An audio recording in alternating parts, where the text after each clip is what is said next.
All right. How's it going, folks? Welcome to a special edition. Man, we haven't had a guest in forever, but we're going to kick it off good. What's up, man? What's up, How are Dave? you? Good to Oh, see you. I'm doing good, man. How are you doing, brother?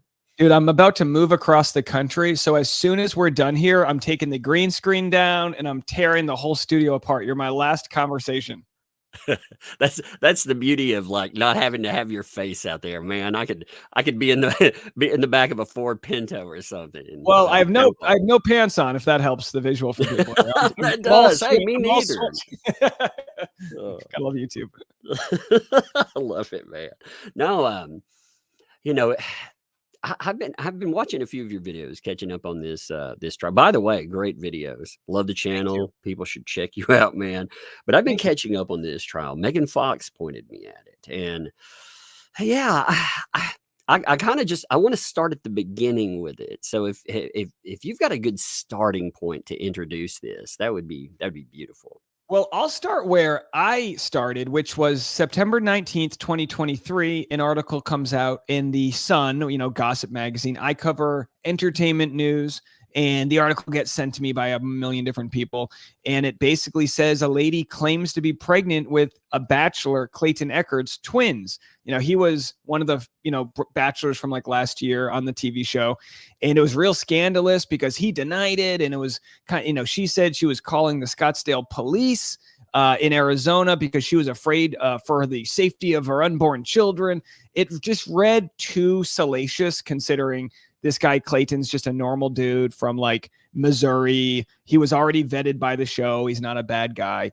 And so everyone started to get mad at Clayton. And then within a day or two, he releases information that she has actually made this claim about several men in the past.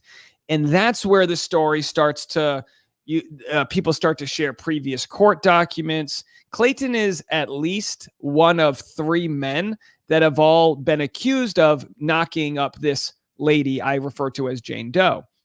And she's, they've exposed these real sinister contracts where she says, I'm pregnant, but if you date me, I'll let you decide if we get an abortion.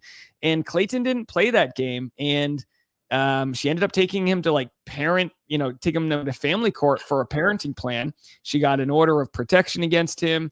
He ended up getting an order of harassment against her, and a group of sort of investigative journalists online found all of this fraud where she actually created ultrasounds from past, ultrasounds found online. So medical fraud, lying to the courts. And she just finally admitted, after apparently they would have conceived late May, she just finally admitted she's no longer pregnant, but still insists that she was pregnant. And by the way, Clayton claims they only had oral sex. So that's kind of it in a nutshell. That's insane. I want to make sure anybody that's never been, I'm not laughing about the decision. I'm just laughing about the absurdity to this. It's absurd because as soon as, you can put together some wicked amount of information. And what she did in the Sun article was like Pearl Harbor for Clayton Echard. I mean, he woke up to, she got the police involved, the court system, public opinion, and everyone had their pitchforks up like, get Clayton. But honestly, this is a smart audience. I truly mean this. And this is why I don't believe this is an example that can be used against people wanting to believe victims, because every single person, as the information came out, put their pitchfork down and got really mad at Jane Doe because they realized she was pretty much taking advantage of good-hearted people.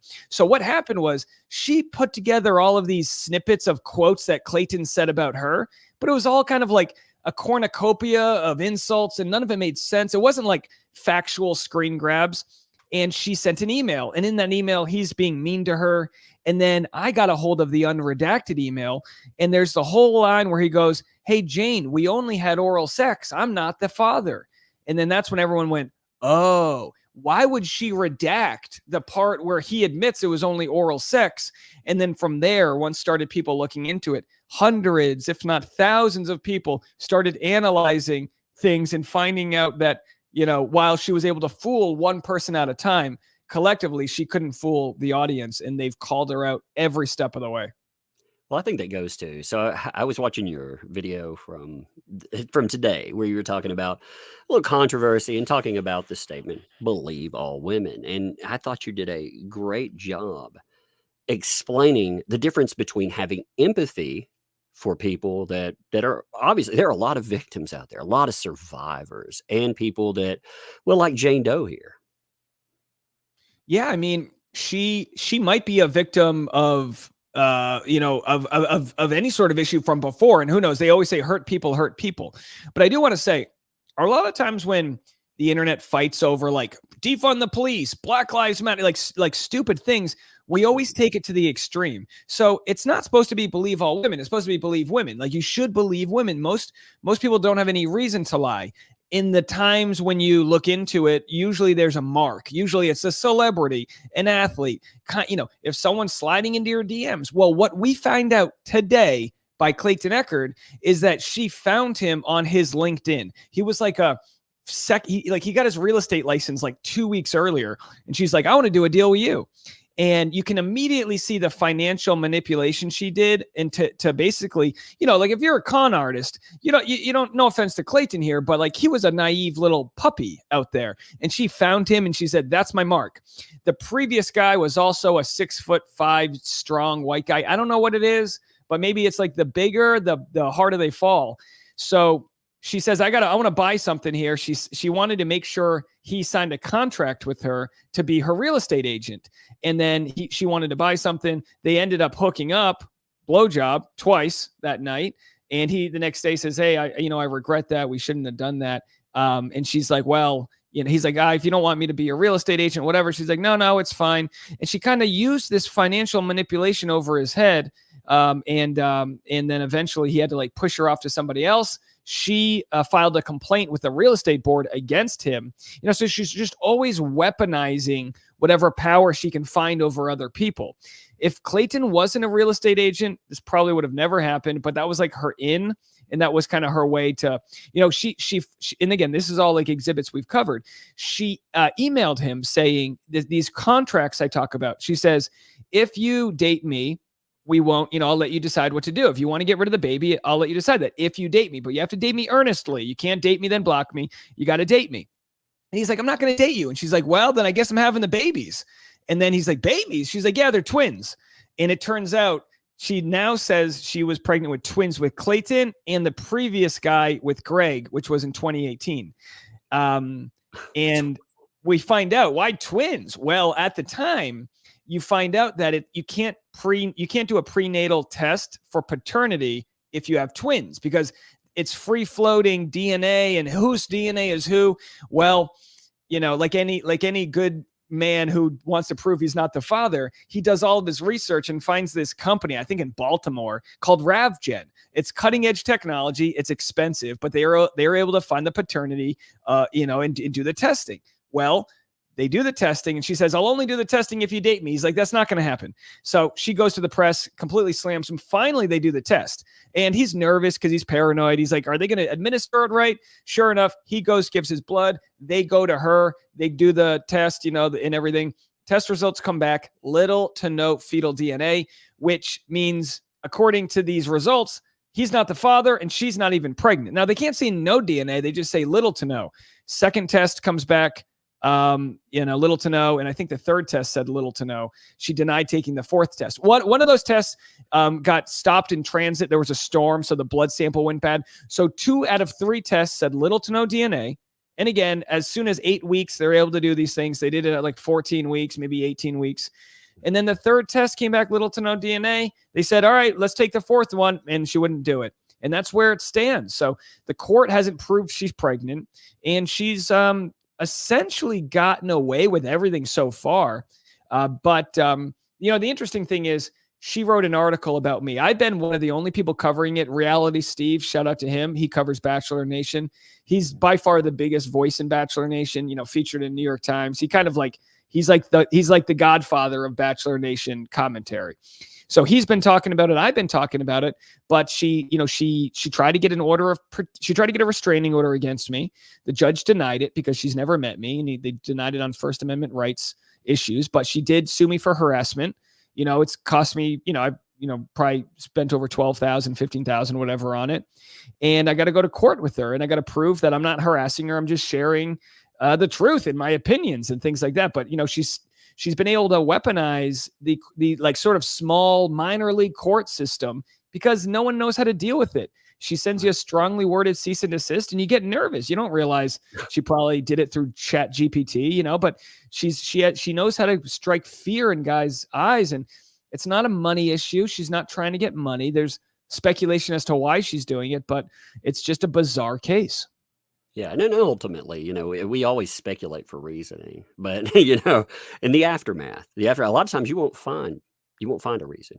Well, I'll tell you this, and I'm going to share this tomorrow because I haven't gone through the 30 pages of court documents, but guy number one named Mike from 2016 or 2017, whenever it was, his court papers, someone finally just got a hold of.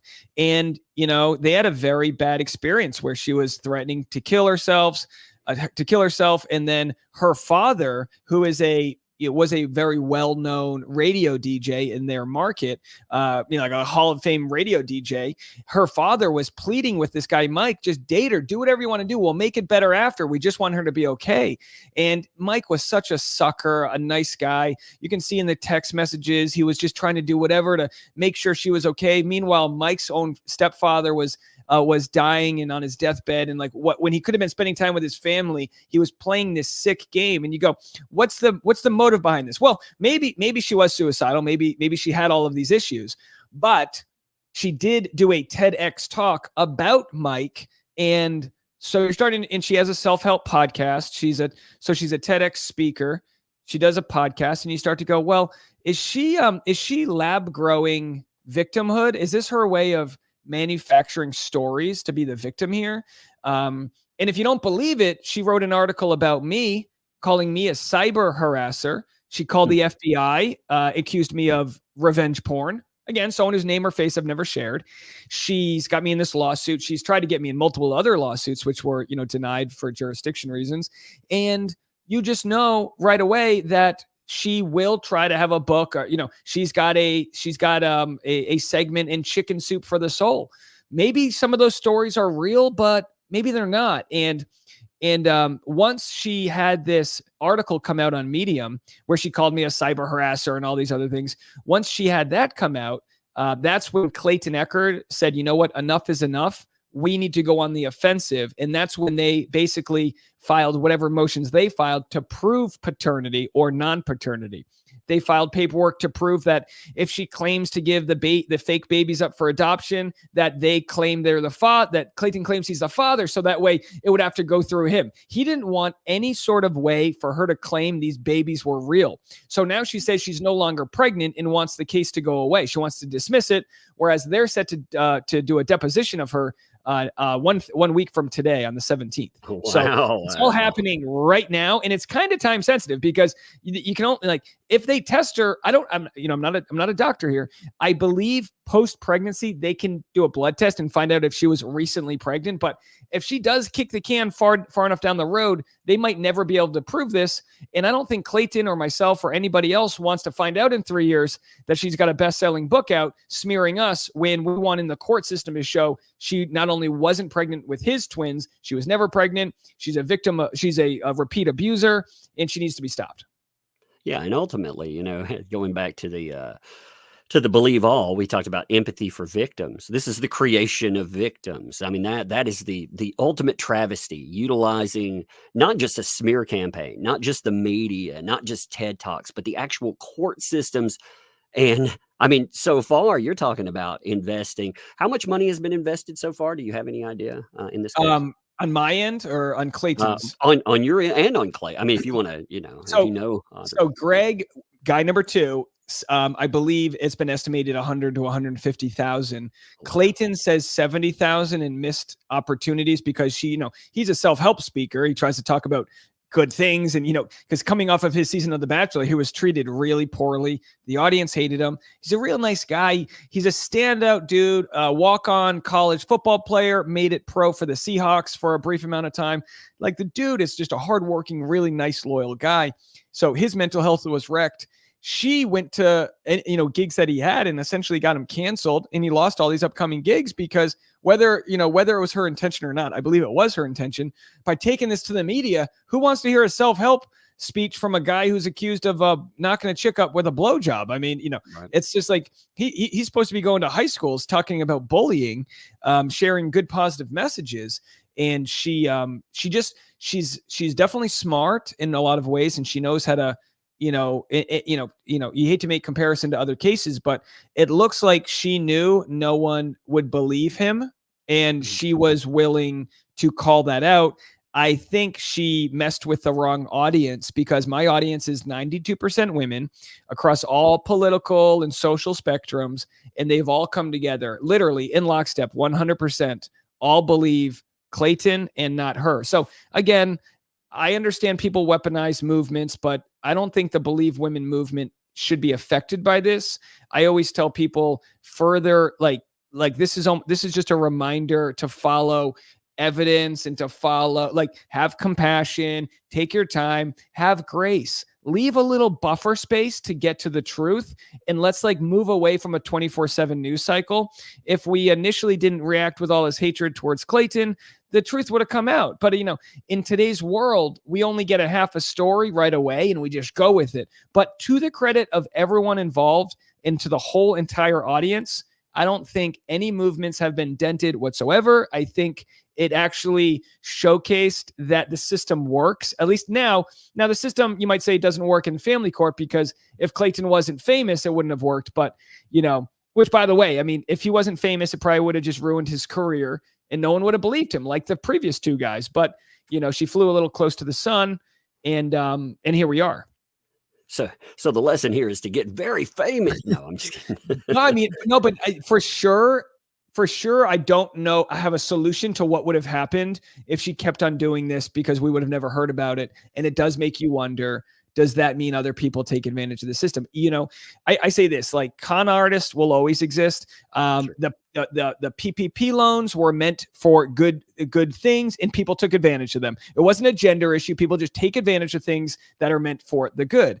If men gave birth, if we were the gender that gave birth, a small segment of us, when we're in heartbreak and have attachment disorders and mental health issues, would absolutely claim pregnant. Absolutely. Because we know men statistically are the more dangerous physically, as far as most victims know their abuser. It's either their boyfriend or father. The most dangerous men in a woman's life is somebody they know. We know that statistically, and we also know statistically that a very small percentage of women have faked pregnancies because they want to get the guy back or whatever. That's just a hand they can play to a very small level, but it definitely exists. And I don't think these stories take away from the 99.999% of people that wouldn't lie in family court, at least regarding this. Now, I think in family court, from what I've heard, it's a little weighted towards the lady. And I think that makes sense, because a lot of times, like I said, you're trying to get restraining orders, and the man is the one who's going to kill the lady versus the other way around. Now, there's obviously stories to prove this in the other direction, but my point being is that I don't think this is a negative thing for any sort of movements of progress towards making to letting victims feel comfortable coming forward. It's just been a weird story. It's just a weird story that goes against the norm here.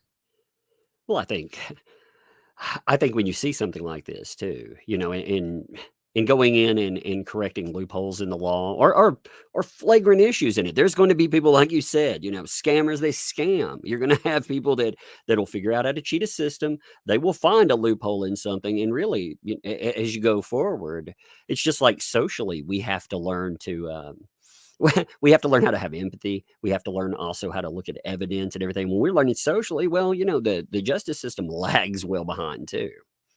Yeah. And, I look at this like if she was a football player, she knows the plays she can run to get a 5-yard pickup. Like, she knows she can get a restraining order against any guy she's had contact with, because she has. And I guess, and I don't know if this is the same everywhere, but from what I've been told, these judges are can be held liable if they decline a restraining order. Like say they say, no, we don't have enough evidence for a restraining order, and then something crazy happens where the guy kills the lady or something. I've heard this. I don't know if it's true, but I've heard that they can be held liable, at least in this court. I'm not really sure. But my point being is, when I started sharing the story, I'd get emails from her, just these wicked emails going, clearly I'm telling the truth because I have restraining orders against these guys. And then just about every lawyer I've talked to said that literally doesn't mean anything. I mean, in the restraining orders that are still court records, it says Clayton's a dangerous guy and he could be violent. And we've seen nothing to show that. They didn't look at his evidence. That, she was accusing him of revenge porn the way she's accusing me, because she said Clayton must have been the one to share this photo of my belly. Again, she was clothed. She had a bra on and she was showing a photo of her belly. And Jane Doe says he must have been the one who showed it because I only sent it to him. And the judge was like, all right, case closed, restraining order for 2 years or whatever. Meanwhile, that photo she publicly uploaded to her Dropbox, in any amount of, all he needed was a minute to show the judge, look, I didn't share the photo. She publicly shared it. And it was the same, she's, accusing me of revenge porn, which is from the same photo. And I've got the video of screen grabs showing her public Dropbox where she shared it. So her sort of gameplay is share whatever half truths that she wants to share and then try to silence the other side. I mean, she's literally tried to seal documents that the respondents have made against her, but kept unsealed her accusations. So she just wants her accusations out there, but not the actual evidence that refutes that. Yeah, and you're talking about restraining orders. One thing the restraining order is supposed to look at, or a protection order, is whether or not, contact. Like if you and I had a problem, let's just say, and I was like, yo, I don't ever want this person around me, then, I mean, if there is even the inkling of a possibility of that being a problem, then they're supposed to default on that and say, yeah, you guys don't need to be around each other. Therefore. Yeah. And I think she just takes advantage of that good merit there. And she says, well, I must be the innocent one here because I have a restraining order. Why would a judge agree otherwise? So when she tried to get a restraining order against me, I think it was a big humble pie because I was the first guy that she probably tried to get a restraining order against that she had never met before. And the judge said, oh, we can't do this. He's I consider myself a podcaster and I'm a comedian, but with this specific case, I'm a journalist, whether I want to be or not. I've been one of the only ones covering this. And, so when we watched the coverage of her case against Clayton, when we saw him lose the order of protection, and he didn't have a lawyer and he's showing up, I just said, we need to raise some money for him. So we started a GoFundMe and got him a lawyer, and surprise to Jane Doe, that lawyer ended up being the same lawyer that represented the previous guy, Greg. And again, the guy, Greg, had no publicity, so the court case didn't go anywhere, even though it did last for years privately and kind of ruined him. So she does this thing. Humiliation's a big factor. She wanted to serve Greg papers at his office. She wanted to serve Clayton in front of his new girlfriend. Across the country, Clayton said in this interview today that he was in Florida with Jesse Palmer, the host of The Bachelor. And Jane Doe didn't know what Jesse he was with. So she tried to serve Jesse Palmer. She tried to serve Jess Gerard, who is a female from the Bachelor franchise. She's got process servers running around the country trying to find this guy just to make him look bad. How scared could she be of a guy who's across the country? You know what I mean? And gosh, it's amazing she even got this far. It's amazing. It's amazing to say. I was reading through the attempted restraining order against yourself, and I thought, wow, it's basically you said things about certain people, that's dangerous. There was no information in it. There was nothing there that fulfilled the requirements for a restraining order at all. And like it said too, this could silence some protected First Amendment activities. Yeah. Yeah, no, I was surprised when I read the judge's response to it because I kind of just figured she was going to win again. I was kind of like, I told my lawyer, I was like, look, I don't even care if she gets this against me because I'm not trying to contact her. And my lawyer's like, no, you do care. You lose your Second Amendment rights. She'll use that in the future to say, you know, and I was like, oh, okay, I do care. I do care. Like, I didn't realize the long-term ramifications. So I've got to, you know, get a Freedom of Information request against the FBI to make sure that they don't have it on record that she was accusing me of these things, because without proper context, you go, wow, is this guy doing revenge porn? Like, no, come on, are you kidding me? I'm happily married. I've never met this girl. I've never seen naked photos of her, and I've never shared them, you know, but boy, a wickedly worded email by her can really turn heads. There's a YouTuber named Liz Neptune. You know, she's she's out in Florida, and Jane Doe's got the sheriff on the line in Florida trying to get her videos canceled talking about it. I mean, she's like a lone sniper, just individually going for anybody. So when I had the chance to talk about this, which, by the way, I've been trying to get press for this since November. On November 10th, I reached out to Rolling Stone, all the way up the totem pole to the top executives. I said, I got the story for you. I got the goods. They were like, well, I don't know. They were like, this is interesting, but I don't think so. And what I quickly learned is, and again, I'm a progressive guy, but I don't think people want to touch this story. I don't think it would take a fool to realize if the genders were reversed, this would be one of the biggest, most salacious stories out there. I just think the sort of mainstream media has been afraid to cover it. And it's also like not that big. Like, sure, he was a former lead of the show, but it's not like you're unearthing some Trump scandal, you know? But so because it wasn't that big, I don't think anyone wanted to pursue the truth from like the journalistic level. And I just don't know if, you know, all of the normal gossip magazines that cover like normal gossip in The Bachelor, Us Weekly, Extra, they're not equipped to handle this. You know, they don't have teams of journalists that can do the investigations, but the information's been there right in front of us. And boy, Clayton, he tried his best to not have this go public because he knew how he would look. And then eventually he kind of knew this had to be a part of his identity. And he knew she was going to continue to claim she lost the babies. And again, for those wondering, she claimed she lost the babies last week, which would be something like 28 weeks pregnant or something wild like that. Maybe even longer. I mean, her due date, allegedly, according to her under oath, it was February 14th. And a lot of times, from what I've been told, when you have twins, you actually deliver them usually at 38 weeks instead of 40. You kind of deliver them a little early. So these are babies with heartbeats, you know? And she says, well, I'm no longer pregnant. And everyone's going, well, where's the death certificate?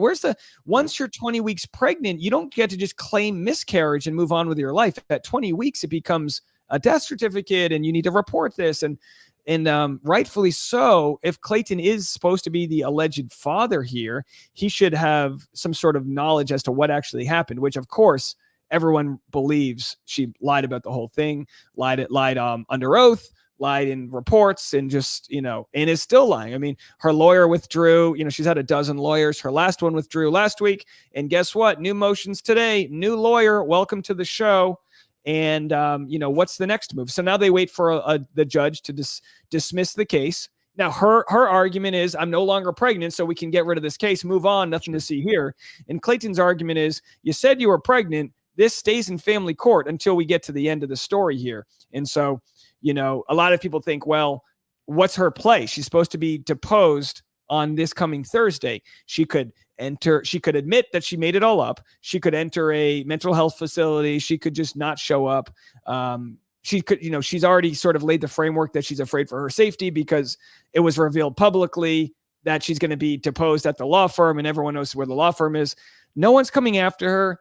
I don't want my audience to. That's why I've never said her name. I don't want anyone to go after her. We just want the truth for Clayton here, because, you know, my personal stake in the matter is he's like my lead blocker. I've been covering this case. She's been threatening me with defamation lawsuits for 3 months. And I'd like this thing to be pursued to the end to protect myself. And also, you know, it's just once you get it, you know how it is. Once you get invested in a case, you just want the justice to play out. She privately, her lawyers asked me, what's it going to take to settle?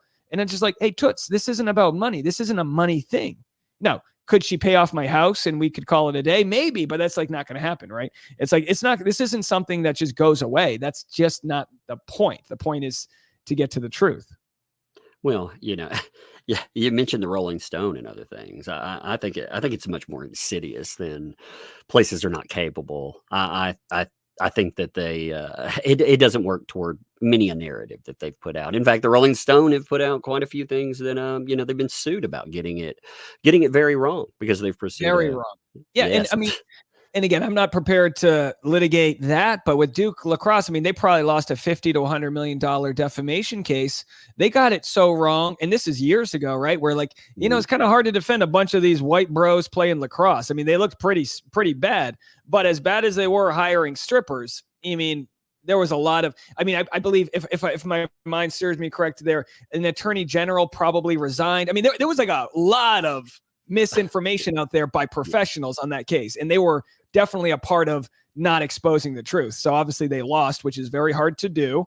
Maybe they don't want to take another L, but clearly, I was run out of options on like any sort of mainstream, because my thought was, all right, you get a Rolling Stone article, then you walk into Netflix and you say, I got a story for you. And it just isn't working that way. Although when I do say this, documentarians are ringing me off the hook because people do find this interesting. It just has to, I believe certain business models like a Netflix and an Amazon Prime don't have to worry about advertisers. They can air a Dave Chappelle special and not worried about getting canceled. Whereas the traditional media, they're still trying to sell ads and do it the old school way. And I think, regardless of what you think about the current state of the media, I think Steve Harvey talked about it, where he's just like, look, you can't do comedy the old school way because people aren't going to like you. They're going to cancel you for something. And that's, and I know it sounds like a boomer saying, get off my lawn when you talk about canceling, but the only way to be independent and tell your story is to not be attached to like pharmaceutical money or whatever it is that funds what you do. So that's why, like with YouTube, you know how it is, sometimes you get a brand deal, but you don't, you just get your paycheck once a month from Google. You don't know what Prilosec commercials playing, and that's on the user end. Exactly. YouTube's a great business model for getting truth out there because you're not just like dependent on dude wipes to pay you monthly. Because let me tell you something, if I got my income from dude wipes, trust me, they would have canceled me by now, because they would have gotten a letter from Jane Doe. They would have thought I'm a monster, because Jane Doe has the paperwork. That's when she emails the FBI and files a complaint, she gets them. She like says, don't you think this, she asks questions and they go, we do think this is very weird. And then she goes, the FBI's looking into him. They did it to me. She got the FBI to be looked at by like several other men. And this guy, poor small YouTuber with 6,000 followers named Liz Neptune in Florida, she's got the sheriff looking at her. And it's like, you then take that screen grab to dude wipes, just my example here, and they go, all right, we're risk adverse. We don't want to be covering this. So you can quickly see how financially, if you have the wrong backers in the wrong business model, how people don't want any controversy whatsoever. So I don't blame the people. I blame the model. The model sucks. Well, that's why advertiser wise, like I've never accepted a brand deal. I'm not no beef with anybody that does, man. Everybody does themselves, but I never want to be put in the position where somebody approaches me and I have to choose between the truth and feeding my kids. You know what I mean? And that's why I got rid of I had a podcast years ago, and I've been full on 3 years now YouTube. I'm buying my first home this week, and it's been good. Things have been good in my little niche here. And I've been like, I don't want to go back to podcasting. I don't want to negotiate deals. And then people are like, no, podcasting, they kind of do it like YouTube now. They just insert the ads. And I went back to podcasting because I was like, oh, that's pretty cool. I can just get paid by, whatever by the platform and not by individual brand deals, and wonder if the check's going to be cashed and whatever. And I think that's important. And I think a lot of journalists that are attached to whatever periodicals they work for or whatever, they've got this agenda, whether they have been told or not told. I'm not one of those conspiracy theorists, but if you work for Washington Post, you're kind of reporting back to Jeff Bezos. If you work for ABC News, you're kind of reporting back to Disney. You can't bite the hand that feeds. And luckily with us on YouTube and independent journalists, I love Breaking Points. I love David Pacman. These other channels that cover the news, they can kind of do and say the truth. And I think that's what the majority of audience wants, is the truth. That's why I'm one of the only people talking about it. And when you Google this story, it's crickets. Yeah, I was shocked when cause Megan Fox pointed me at this, and she was like, "Yo, this is an insane story. Like this is," she actually said, "This is crazy. This is in your wheelhouse." And I was like, "What do you mean?" She was like, "Well, look at the accusations, and also, this is just utter insanity." And I was like, "Yeah." Have you guys? By the way, you're mentioning the FBI. Have you checked all the different police departments you may be mentioned in? Because I've been shocked by that. I didn't realize. I called like a local department, and they said, "No, no, no, we didn't have any complaint." And then someone uploaded a 911 call, and they were like, "Oh yeah, there is one." So Oh I my started down that gosh. rabbit hole, and I found a dozen instances of police reports that had been filed, insane Well, ones. And I, you and I have something in common because I'm on like the same list you're on for covering the Johnny Depp stuff. I covered it on my side channel last year, kind of just as like, oh, whatever.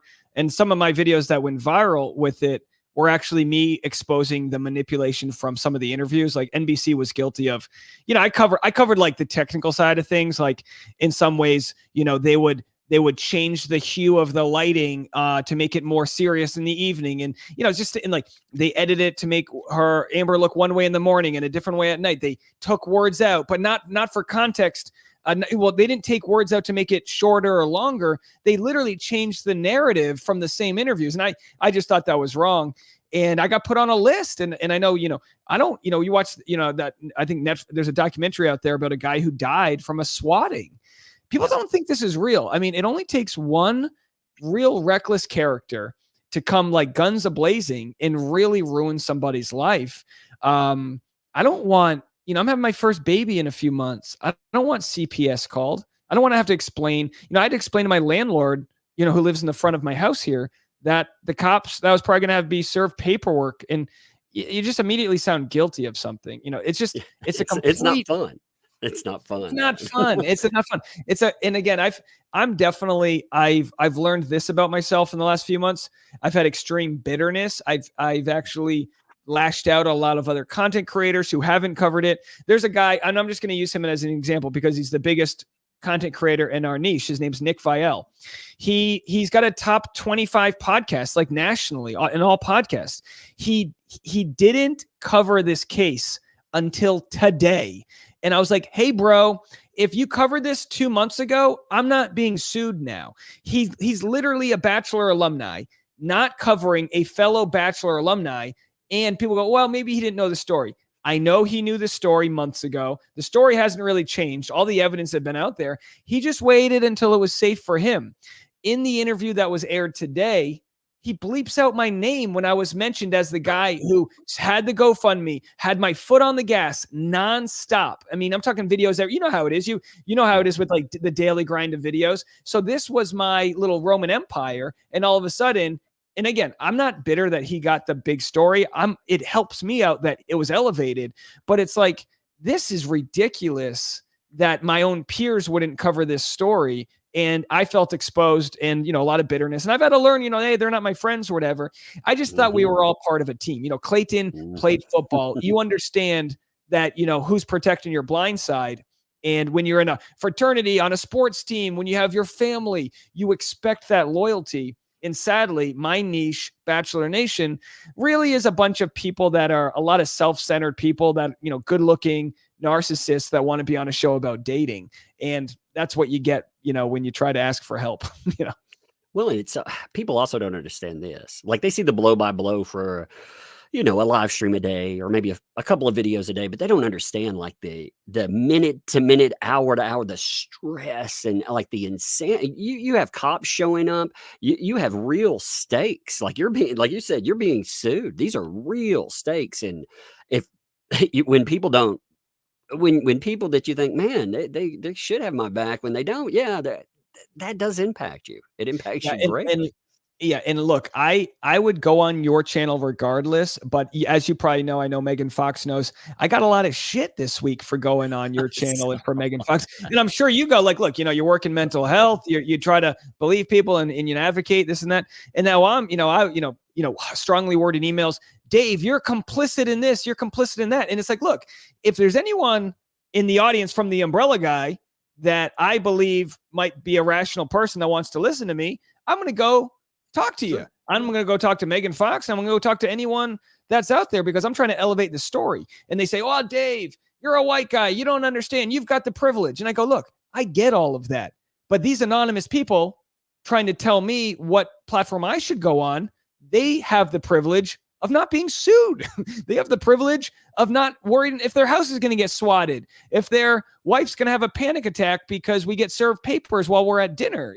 Like they don't have that fear. They don't have to worry about, am I going to be sued for defamation? I mean, this lady, Jane Doe, her parents are pretty well off, and I have sources on every aspect of this, some of which have been in the room with them. And I know that they've inquired about what type of lawsuits they can file against me to shut me up. And so my defense to that is I am going to talk wherever I can about this. And again, having been a part of, having been a small part of the Johnny Depp trial conversation, I now know when people want to get to me, they label me as a Johnny Depp guy. And I've had to just, and I know this probably hits you too. I've had to say, you know what? I've really had to focus on the idea that what other people think of me is none of my business. And I need to allow other people to be wrong about me. And that's very hard to swallow as a people pleaser. Well, the division like this too, if we ever want to get anything done, people need to lay aside this pettiness. You can either see like a political divide. You can either see that as some insurmountable issue, or you can understand that 99.9% of everything else, we are aligned with this stuff. Most of us are just getting by in life. And again, we need men, women, we need people on all sides. That's why, people bring up that Deb case all over and over again. That's because it was the first time I have seen people from everywhere unite and get information out. I mean, I had people that they couldn't agree on how you would chew bubble gum because of what side that they align on politically. But man, they came together, they put that out, and look what happened. And we need to do that more, and we need to push it all the way. And maybe we can not only make temporary change, but lasting change. Yeah. I agree. And today in a video that I made, yesterday I got a message. I'm canceling my Patreon membership. Okay. All right. It's not one of those, like, don't let the door hit you on the way out. I love all these people, even the ones that might have me wrong here. But I looked at the person that was canceling their Patreon and I was like, man, you've been with me for 3 years. We've talked about every issue under the sun. But now like why can't we be 95% in agreement on things and be okay with that? And I call it this like sort of perfectionism issue that we have here. And people say it's not perfection, but it's like it is when I have to align with someone on 100% of the issues, and then you cancel me because we don't agree on everything. Come on, give me a chance here. Like if you trusted my opinion and my North Star and everything on other things, trust me on this. I think whether it's Megyn Kelly or Tucker Carlson, I think I can share my story with that audience. Bernie Sanders is a progressive guy. He was on Fox News nonstop. And guess what? A lot of people, when he would do his town halls on Fox News, he'd get standing ovations. It just goes to show that the audience, and I use I actually used this earlier, the what's it called? What's the horseshoe model, right? Where it's, if you look at a horseshoe, you get the extreme left and the extreme right. They're actually kind of similar. They're kind of similar in the sense that they're kind of like a no holds barred, my way or the highway, cancel anybody who doesn't think like me. And then you got this fat part of the horseshoe that's like middle left, middle right, Medicare for all, maybe different opinions on how to get there, but most people are kind of in the middle, raise the minimum wage, less money in wars, very reasonable stuff here. And of course, the loudest voices are the ones that want it perfect. In that video I made earlier today, I cited a Barack Obama interview where he's like, look, if we're going to get anything accomplished here, we need to reach across the aisle and talk to each other. I've got parents with completely different ideologies than I do.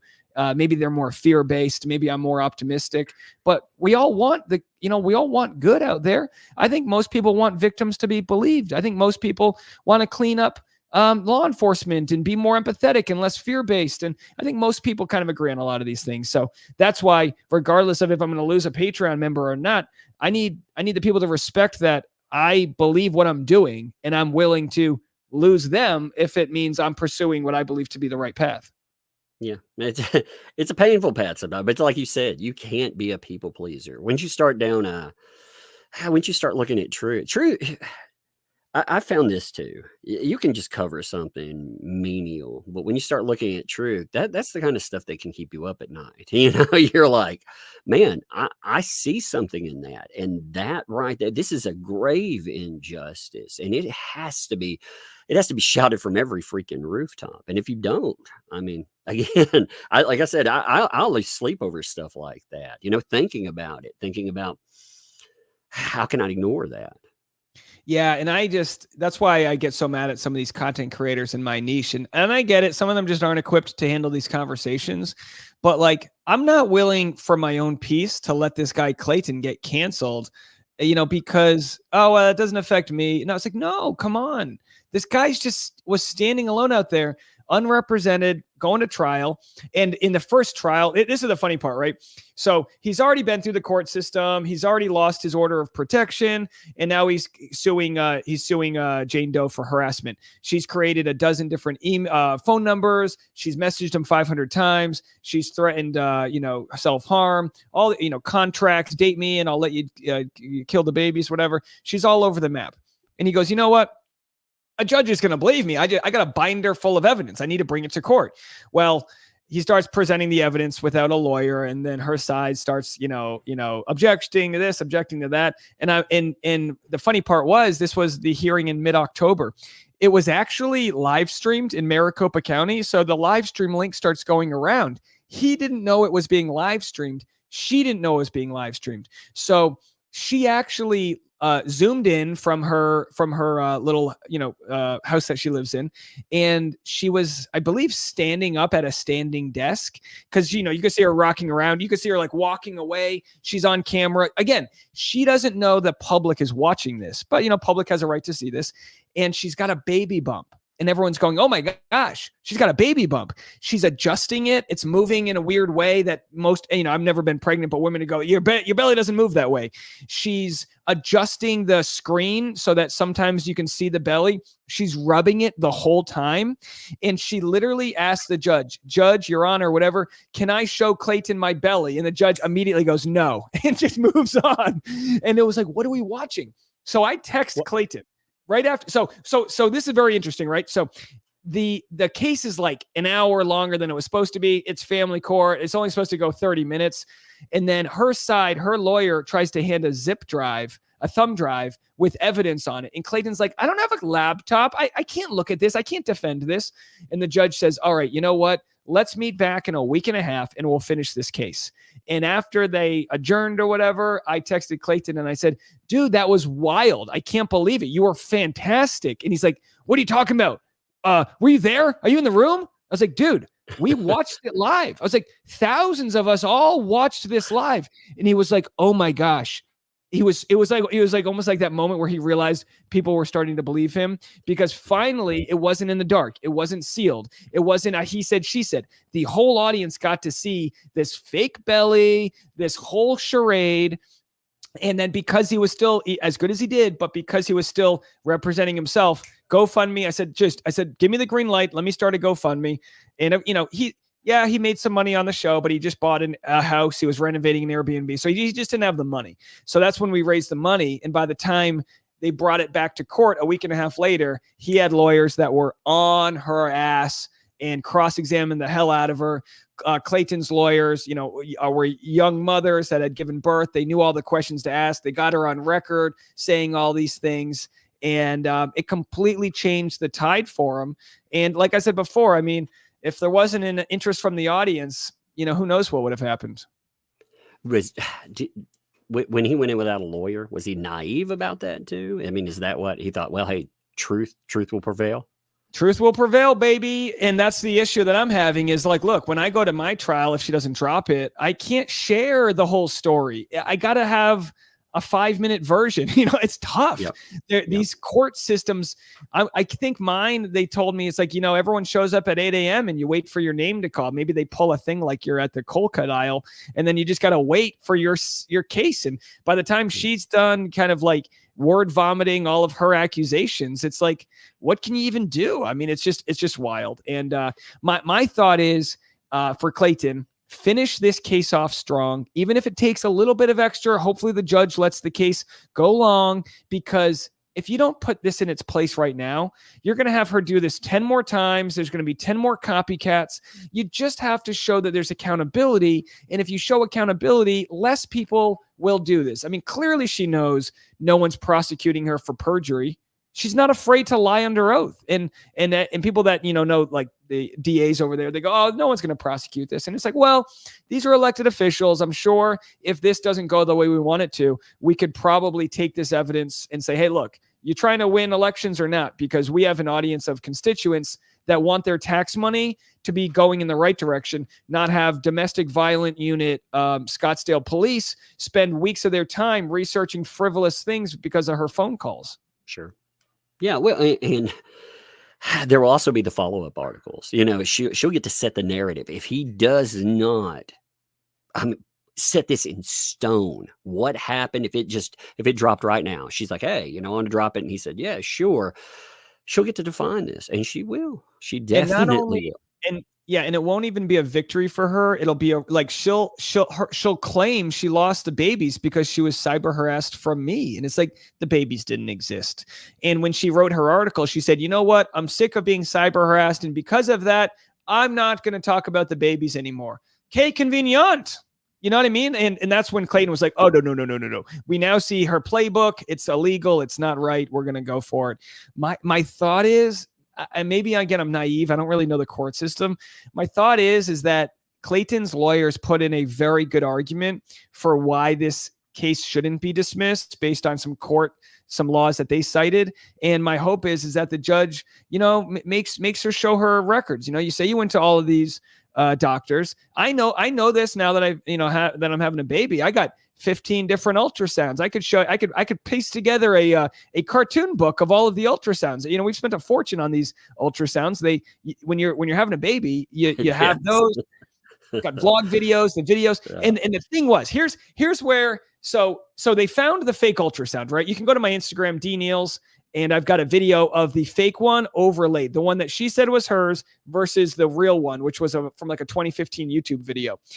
The reason why people were skeptical is it said Jane Doe on the title, and any medical piece of medical document would have said Doe Jane. So they go, oh, so she probably superimposed her name on the top, and then the time code of the video wasn't moving. And you go, oh, I don't know. I mean, maybe the time code doesn't. And I go, no. These are medical documents. The time code doesn't stop moving. So she had kind of put all of her information on the top, and she had spliced together this ultrasound of twins. So what I did was I took the full ultrasound video that they found online from 2015. It was about 2 minutes long. Her version was about 70 seconds long. And I cut together the edits she made. And you can clearly see she took out things that would have said the wrong sex of the babies. So she took out what didn't align with her story. She slapped it together. We, of course, knew she was lying. So and this is when I was still when she was emailing me back and forth. I said, I got this information. She says, don't share that. It'll violate my HIPAA rights, which I've come to learn isn't true. I'm not her doctor. If I have information, I can share it. So she's lying there. And then we see that she sent this ultrasound to other content creators. So we know she sent it. We know it's hers. And then after she goes, it's not mine. And I go, well, if it's not yours, no, now she's denying it. I go, if it's not yours, you don't mind if I share it then, right? It's not violating your HIPAA rights if it's not yours. And she's like, she realizes she's caught, in a corner. And then she says, actually, that was uploaded to my account by my ex because he has an axe to grind. So he hacked into my account. And by the way, she accused him of hacking into her account 2 years ago. So she's really got a bad 2-factor authentication system here. She needs a new password. So she's essentially just saying my dog ate my homework once. I mean, I made this video like I was about to go on vacation for the week, and I was like, I'm going to make this video at 4 a.m. before my flight, and I'm just going to hit send on my way to the Maldives. I was like, I'm about to be on a 20-hour flight. I'm going to hit send, and I'm going to publish it, and I'm going to move on. And I thought long and hard. I was like, I'm not.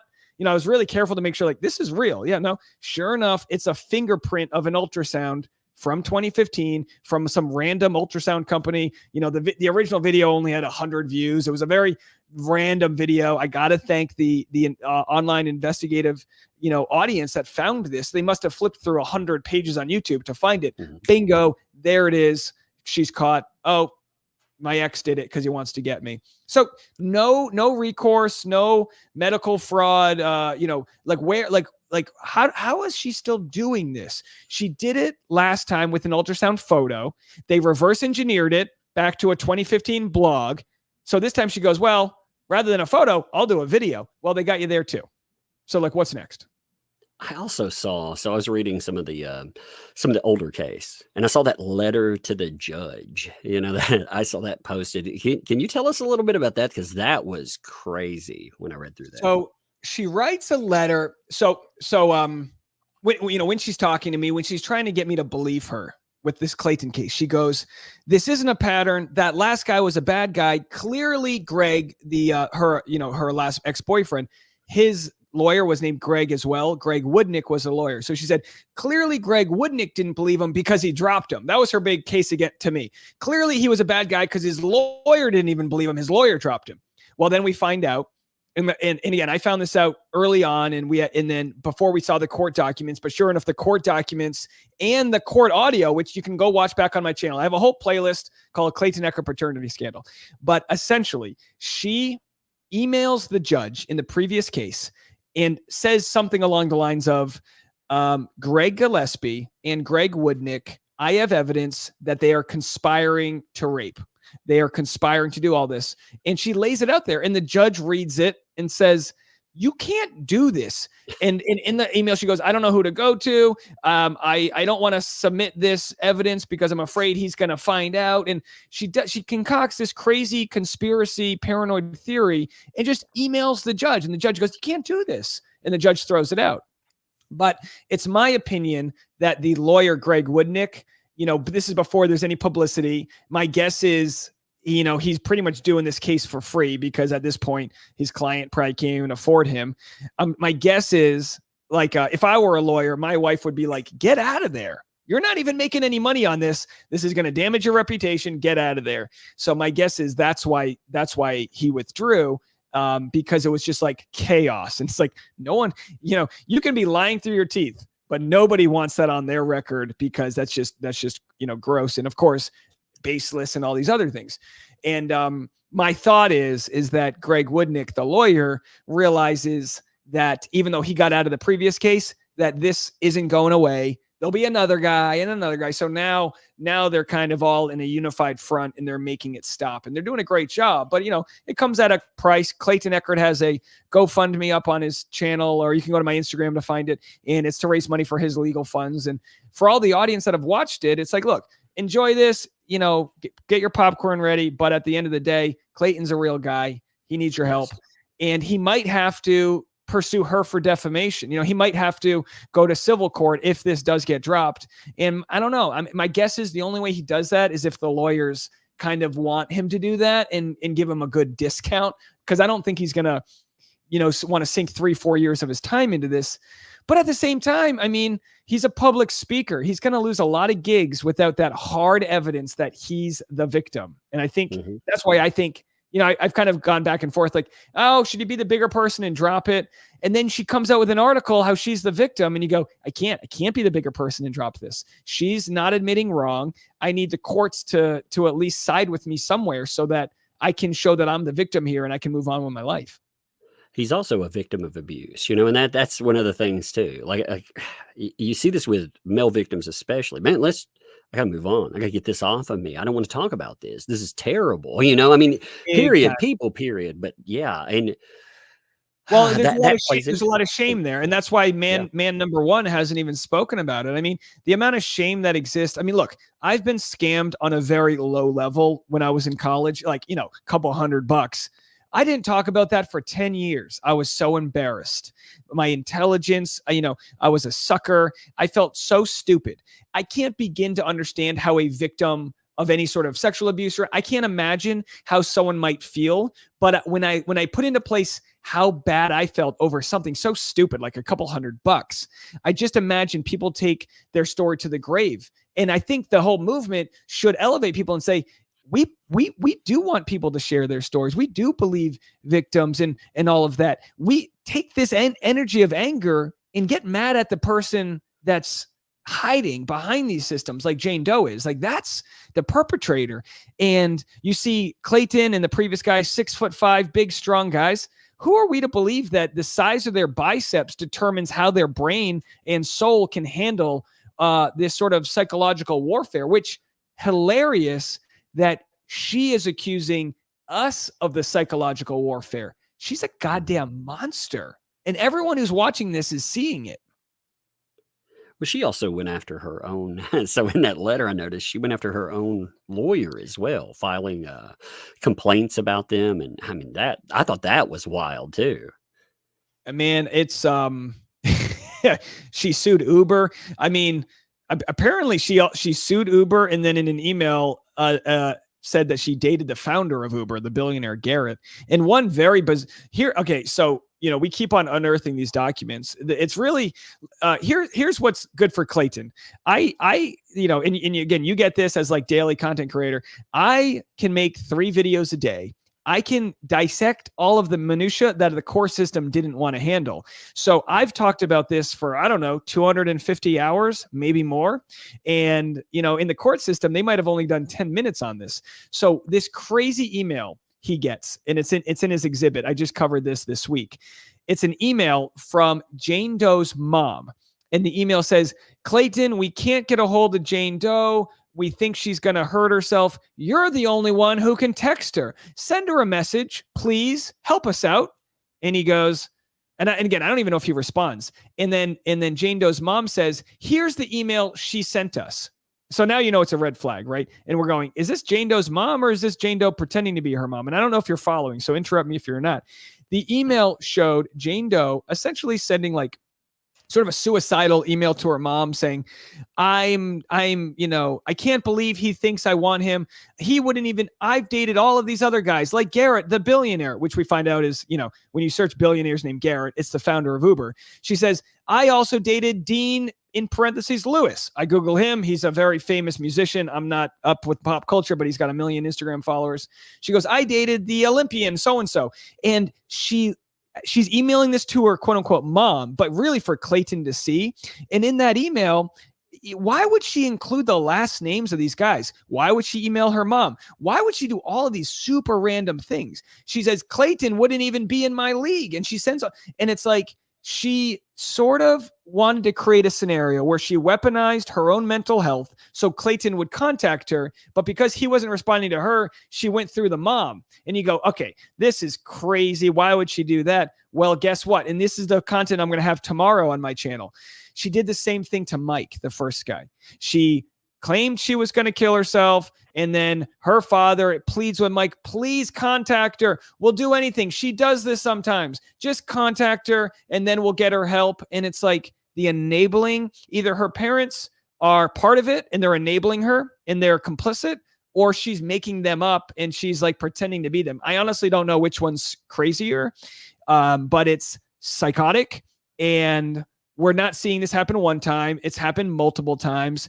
And it's like, this is going to happen again. A guy's going to jump off the bridge. You know what I mean? Like the fact that someone hasn't hurt themselves over, you know, having court papers served at their office, spending hundreds of $1,000s in legal fees, all these things, the not being believed must be a hell of a feeling, because when it comes down to it, for a lot of people, the worst thing that can happen is feeling excommunicated. And that's exactly the feeling she wanted all of these men to feel. She wanted them to feel like they weren't believed, like they were the bad guy, and she wanted them to feel like they were the monster. And from all records I've seen, they all were actually pretty kind in the fact that they tried to play her games because they didn't want her to hurt herself. She used the same thing on me. She emails me saying the blood's on your hands if I self-harm.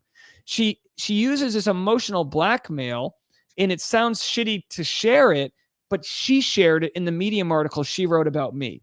She shared that she was so emotionally distraught that she told me that the blood would be on my hands. And she thought everyone was going to feel bad for her, but everyone was like, hey, you're manipulating this guy.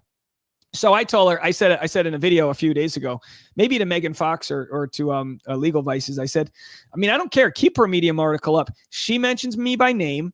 Everyone Googles this hot mess of a story, and then they get the truth. I said, fine by me.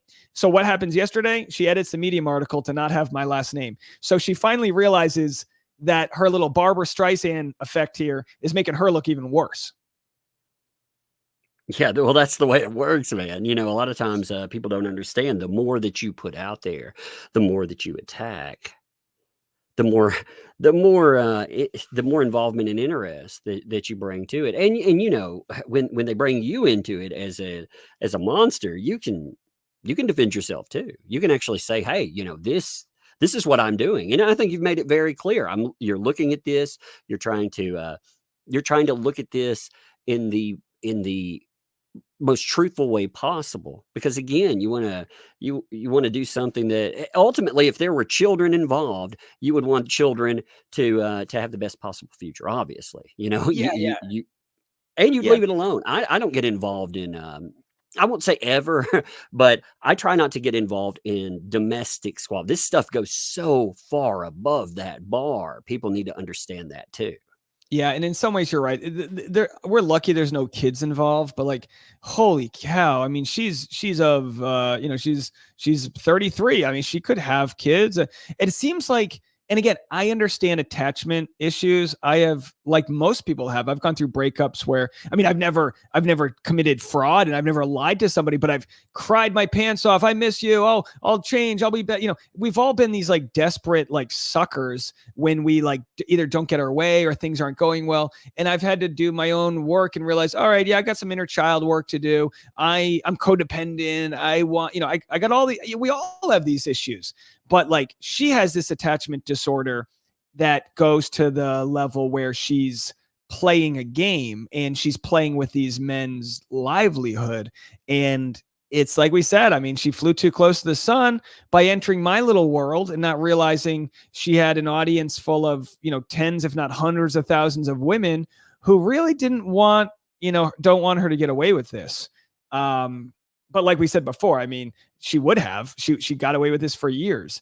She's never had to face any consequences for these actions, including up until me. I mean, I was trying to like placate her. I told her, I was like, all right, you know, she was, you know, early on, she's like, this wasn't true. Can you delete that video? And, you know, I make 3 videos a day. So I'm like, all right, I'll delete a video. I'll delete a video. And then I make a new one. And then finally I was like, man, she's going to continue to accuse me of crazy stuff. I need all of this to be out here. I need to fully, you know, keep all of this information public so that way people can find the truth themselves. I don't need people to believe me. Just go watch the court cases. Go read her article, please. I mean, how many people want to urge somebody to read her article where it's smearing them? I mean, she smears the hell out of me. Go read it. You're going to see how unhinged. I mean, it's a weird manifesto. I mean, there's a reason she took my name off of it. I think I'm going to read it live tomorrow, just to, you know, just to make the point, because I think it follows that up, you know, and it shows people, again, when you put all of this in context. Another thing you were talking about going to the media about things, you know, a lot of times places, they want a complete story. They're not willing to be the tip of the spear, as it were. Like right now, you're there and you know, people overuse this all the time. They overuse breaking news, but you are the breaking news. You are presenting this to the public. And man, there's a lot that comes with that too. It was so funny when, the only organization that even printed this story was The Sun, of course, smut, but hey, enough to give it some credibility. And, everyone else kind of didn't want to touch this story, but because and again, in the end, it works out better for Clayton that they did, because as terrible as it was, it made everything public. But I reached out to the author and I was like, hey, by the way, I'm getting sued now. I think this could be an interesting story. Crickets. Even TMZ, even TMZ hasn't wanted to cover this. Now, they wanted to cover it to get Clayton's side, but I was like, all right, TMZ, Harvey 11 or whatever, he's a lawyer. They'd find some interest in, a sort of a podcaster being sued by another podcaster. I don't know. I don't have any bitterness because it's all working out. I don't have any bitterness by that. I do have bitterness that I thought me and all of the squad were going to go to the battlefield and fight this, and only Reality Steve and myself showed up. I mean, we were two guys with our podcast muskets, facing an army of ChatGPT cease and desist. You really do get to see when a lot of people don't do what's right, how easy it is to sort of for people to just ignore it. You always see, like, you hear this about, like, dictators and in dictatorships, the constituents, they kind of know they're being bullshitted, but like for their own safety, they kind of just smile and go on with life. That's how it felt with all the content creators. I'm like, is no one else calling this out? And like, look, as a stand-up comedian, when you're on stage, you acknowledge if someone heckles you. You acknowledge if someone drops the plate of nachos. You speak for the room. And how can I cover other Bachelor stories about bridal showers and bullshit if we're not covering what I believe to be is one of the biggest entertainment news stories of all time, especially within my niche? I mean, this is insanity. And, people just... you also hit you also hit something like, after a little while, the whatever other story it is, bridal shower, whatever, after a while, none of that seems meaningful. The real consequence out there. Obviously, you want to tell those stories too. You want to put that stuff out there, but the true meaning, the true consequence, somebody watching their life be ruined. And I found, when you're covering things like how you and I are sitting here right now, we have broken down so many barriers that in real life, like if you and I were doing this in real life, we would actually be friends, but here we've never met each other before. We're sitting here, we're talking about all kinds of items, and you expect people, you get this idea in your head. It's just like real life. People will go to war with you when truth is out there, when there's something with real consequence. Yeah. And look, it gets so heavy that I have to remind myself, like, I just want to go on stage and tell a joke. I want to make people laugh. And I look at it as like, well, this audience, through some of the heavier stories, has afforded me the chance to be silly on the silly stories. Like, I might get 10 times the amount of views when someone breaks up. But then when I do cover the bridal shower story, I have fun with that because I'm making fun of duvet covers, and it's just like harmlessly fun. But right. That's my dessert. The main course here sometimes is like covering some hard stuff. Like the thing that made my channel pop 3 years ago was I covered Bachelor news for years. I would watch the show, I'd recap it. That was it. Then during the pandemic, I was like, all right, I'll cover what's happening between the episodes, like sort of the parasocial world. I didn't realize there'd be such an audience for people wanting to know like the day-to-day activities. Well, a former Bachelor, the one that leapt over the fence and chased after his girl, this like crazy stoic virgin guy, his name's Colton Underwood. He gets a restraining order on him by his ex-girlfriend for putting a tracking device under the trunk of her car. And I read this 24-page restraining order. He created fake phone numbers and pretended to harass himself. So trust me when I say, I know men can do this twisted stuff too. Turns out he came out of the closet months later and gets a Netflix documentary. He's rewarded for his bad behavior. And, everyone's like, oh, he's so brave for coming out. Whereas he tormented his ex to prevent the truth from coming out. And they ended up settling. She never talked about it. She's a fantastic human. She's got a great boyfriend now. They've come to stand-up shows. They're good people. But my channel took off by just literally reading these reports that the media wasn't covering. And it was important.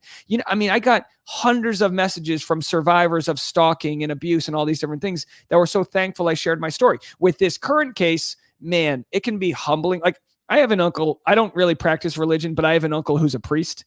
And man, the amount of gray hairs you can put on real fast when you have a congregation of thousands of people and your only job is to show up at all of their deathbeds. I mean, it's a heavy world out there when you're dealing with a bunch of death and things like that.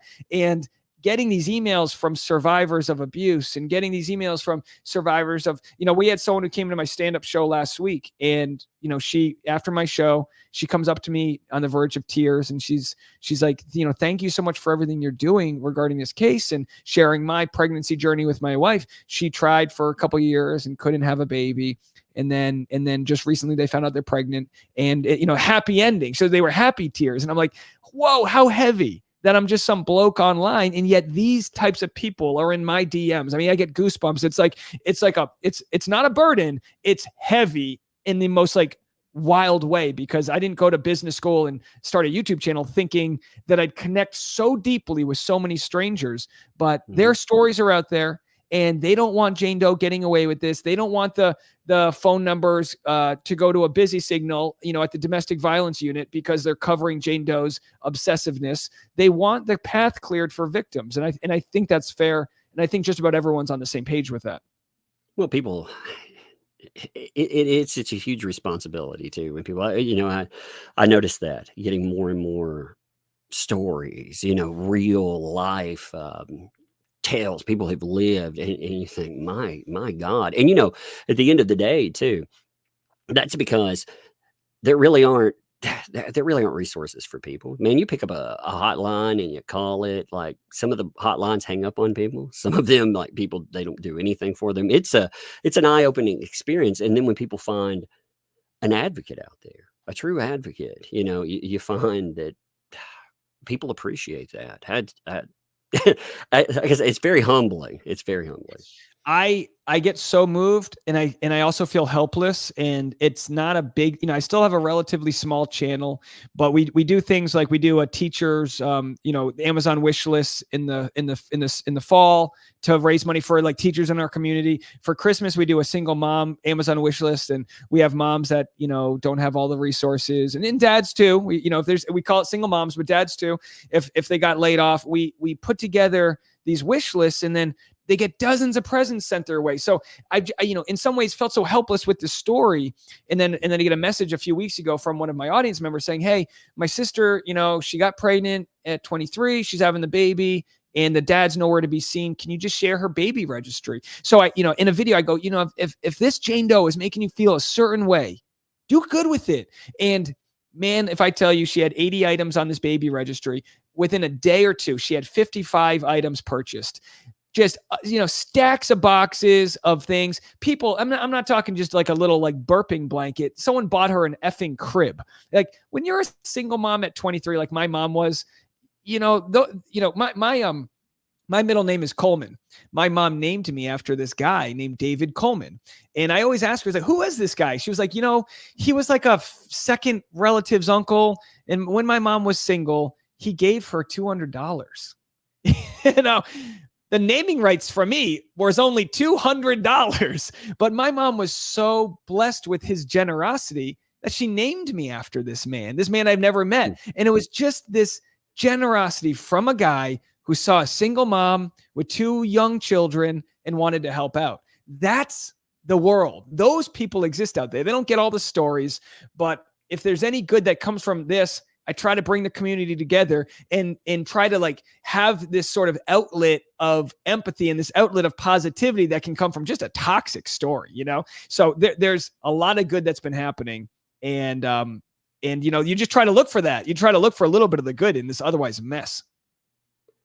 How do you think things are going to continue, really? Like looking at this, do you have any idea how things with Clayton? Go? Yeah. Mm-hmm. Well, my case, so I'm moving literally Saturday. I'm packed as soon as we get done here. Like I said, the green screen's going. We're ripping it down. I'll rip it down right now. It's gone, right? So that's done. I'm out of here. I got to come back here in 2 weeks. As soon as I move across the country with my pregnant wife, I got to come back here February 8th for this trial. My guess is she drops it on February 7th. I'm buying refundable Southwest Airlines tickets. That's me. Clayton, it's a coin flip. I don't know if the judge doesn't grant the motion to dismiss this case, I think they're going to prove that she was never pregnant, or she does something crazy to keep avoiding it until they finally drop it. I don't see her at this point admitting it. Although I will say, she's done these TEDx talks. I think the most interesting thing she could ever talk about is getting help, finding out why she's lied this whole time, and share her story. Even, like I said, hurt people. Even though she's been a menace to society, I really don't think these guys would continue suing her if she just admitted she did it all and she got help. And I like I said before, I think there's an audience that would listen to why she would do this. And, hey, everyone's got their issues. Maybe the medication's off. I think she mentioned she had like a traumatic brain injury, maybe from riding horses. I don't know, but I'm giving her the biggest out in the world, which is honesty. So that would be great. I'm not betting on it. But no. I think when it comes down to it, Clayton's story of self-help and his journey of, he's going to have to just adjust his story a little bit to involve this case. Like I said, we've had documentarians reaching out left and right, and it's going to come down to like, look, I would never want to be a part of a story that's 3 male victims and then myself, just 4 guys that all got, no, there's got to be more to that conversation. And I don't know what that is, but I would hope something good comes from this. Maybe it's legislation that changes the court system up. Maybe there's more funding for family court, so it's not just like some kangaroo court. I don't know. I don't have a lot of lawyers have been following this. I haven't heard many solutions to these issues. It's like every county has different rules, and they're trying their best, but it seems to be, flooded. And we're such a litigious society that it would be nice if there was a way to work these things out before they just wreck people's lives. Well, unfortunately, the law is whoever can afford justice. That's the true reality of it. Like we were talking about the monetary cost. So I mean, really, spearheading social change, the people who could change it, they benefit from it, And I mean, I don't mean anything negative. I know some great lawyers, but I've seen some pretty bad ones out there. No, I mean, you're right. Lawyers, in divorce court, they're the only winners. And again, I've got so many great lawyers that have been on the side of justice here, but also, they have their own interests. It's publicity, it's whatever, and they're expensive out there, and I'm glad to have mine. Like you said, I mean, I had to, I was like, all right, I'm not, I had an audience going, please let us know when we can start a GoFundMe. Like my audience, they just like so supportive. They wanted to help, and I was like, no, hold off. And then finally, that second cease and desist, I got a receipt. I woke up one morning.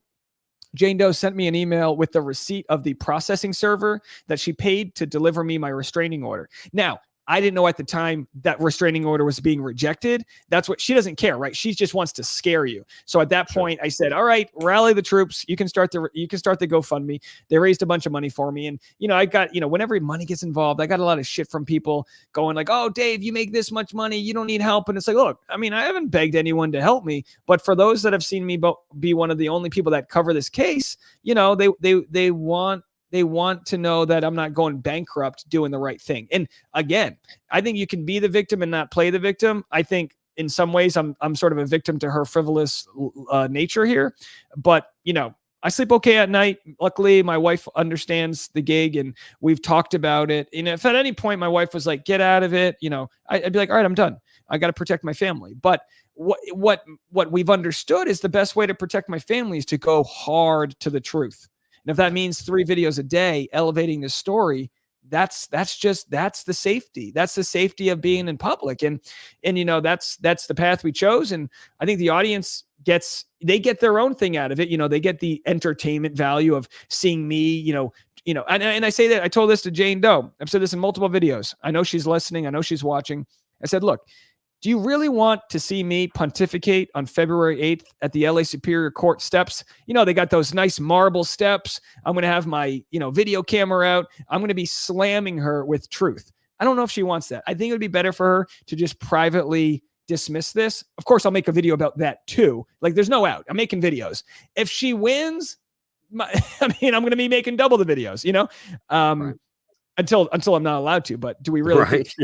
If she wins this case, I'd be surprised if I'm not on Joe Rogan talking about it. It's like at some point you're like, you're only going to make this worse for you, no matter what direction it goes in. It's kind of that like Chinese finger trap, right? She's trying to do things and it's just making it worse for her. So, I mean, that's why I can sleep at night knowing, I mean, I'm protected with the truth.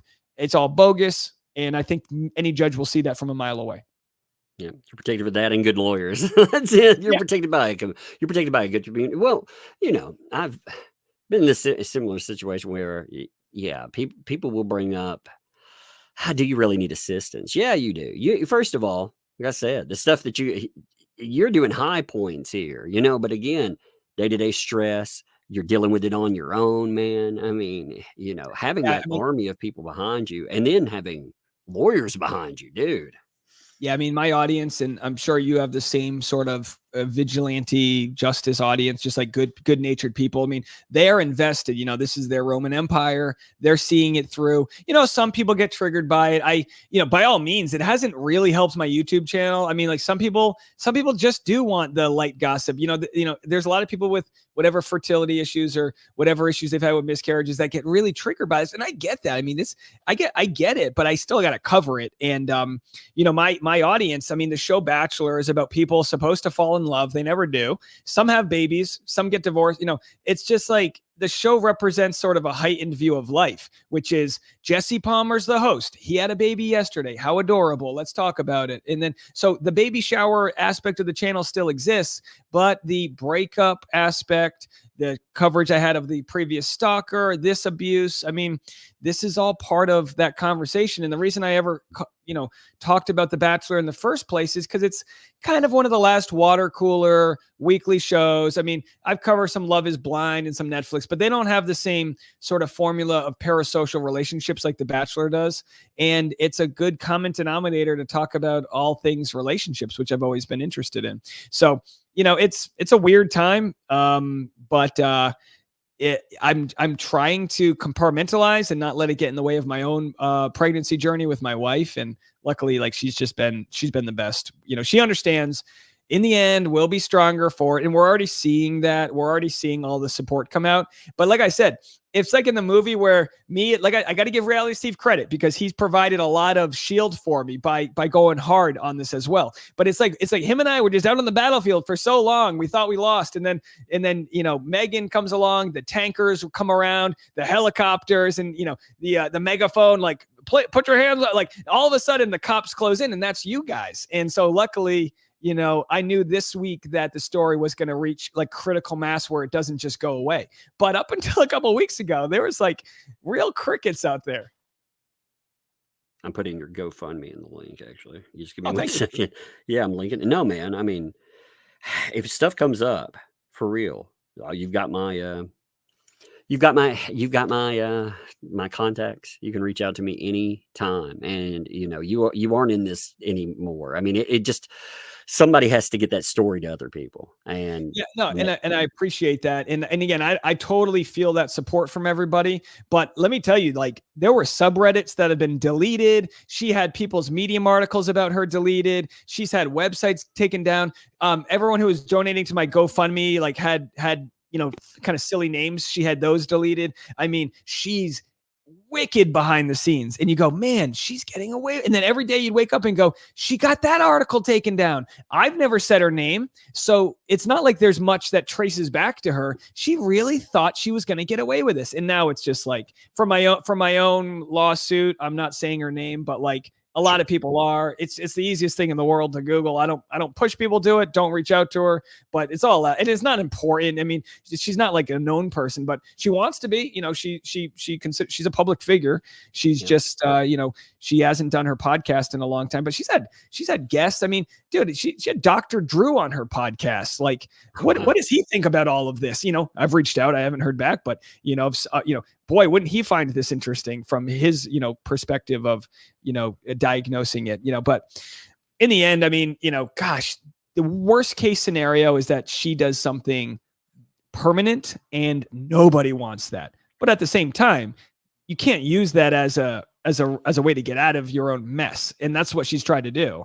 And it's like, no one wants you to hurt yourself, but maybe, you know, you haven't hit the bottom. And if you don't hit the bottom, you can't get help. And she really needs help. And it ain't coming from her parents, apparently. I mean, I have sources that have reached out to me that I've vetted, and like, I can't even report on this because they're almost like too good of sources. Like it's almost like family member level sources. Right. And they're saying, look, hey, you know, like Jane Doe's mom is wondering how we can stop this guy, me. So it's like, oh, it's not like people are walking her off the ledge here. And I think I think maybe her mom, you know how moms are. They want the family to look perfect. Maybe she's afraid it's going to stain their family image. And it's like, hello, why don't you just worry about your daughter here? I mean, the screen grabs in the court documents I'm going to share tomorrow are insane.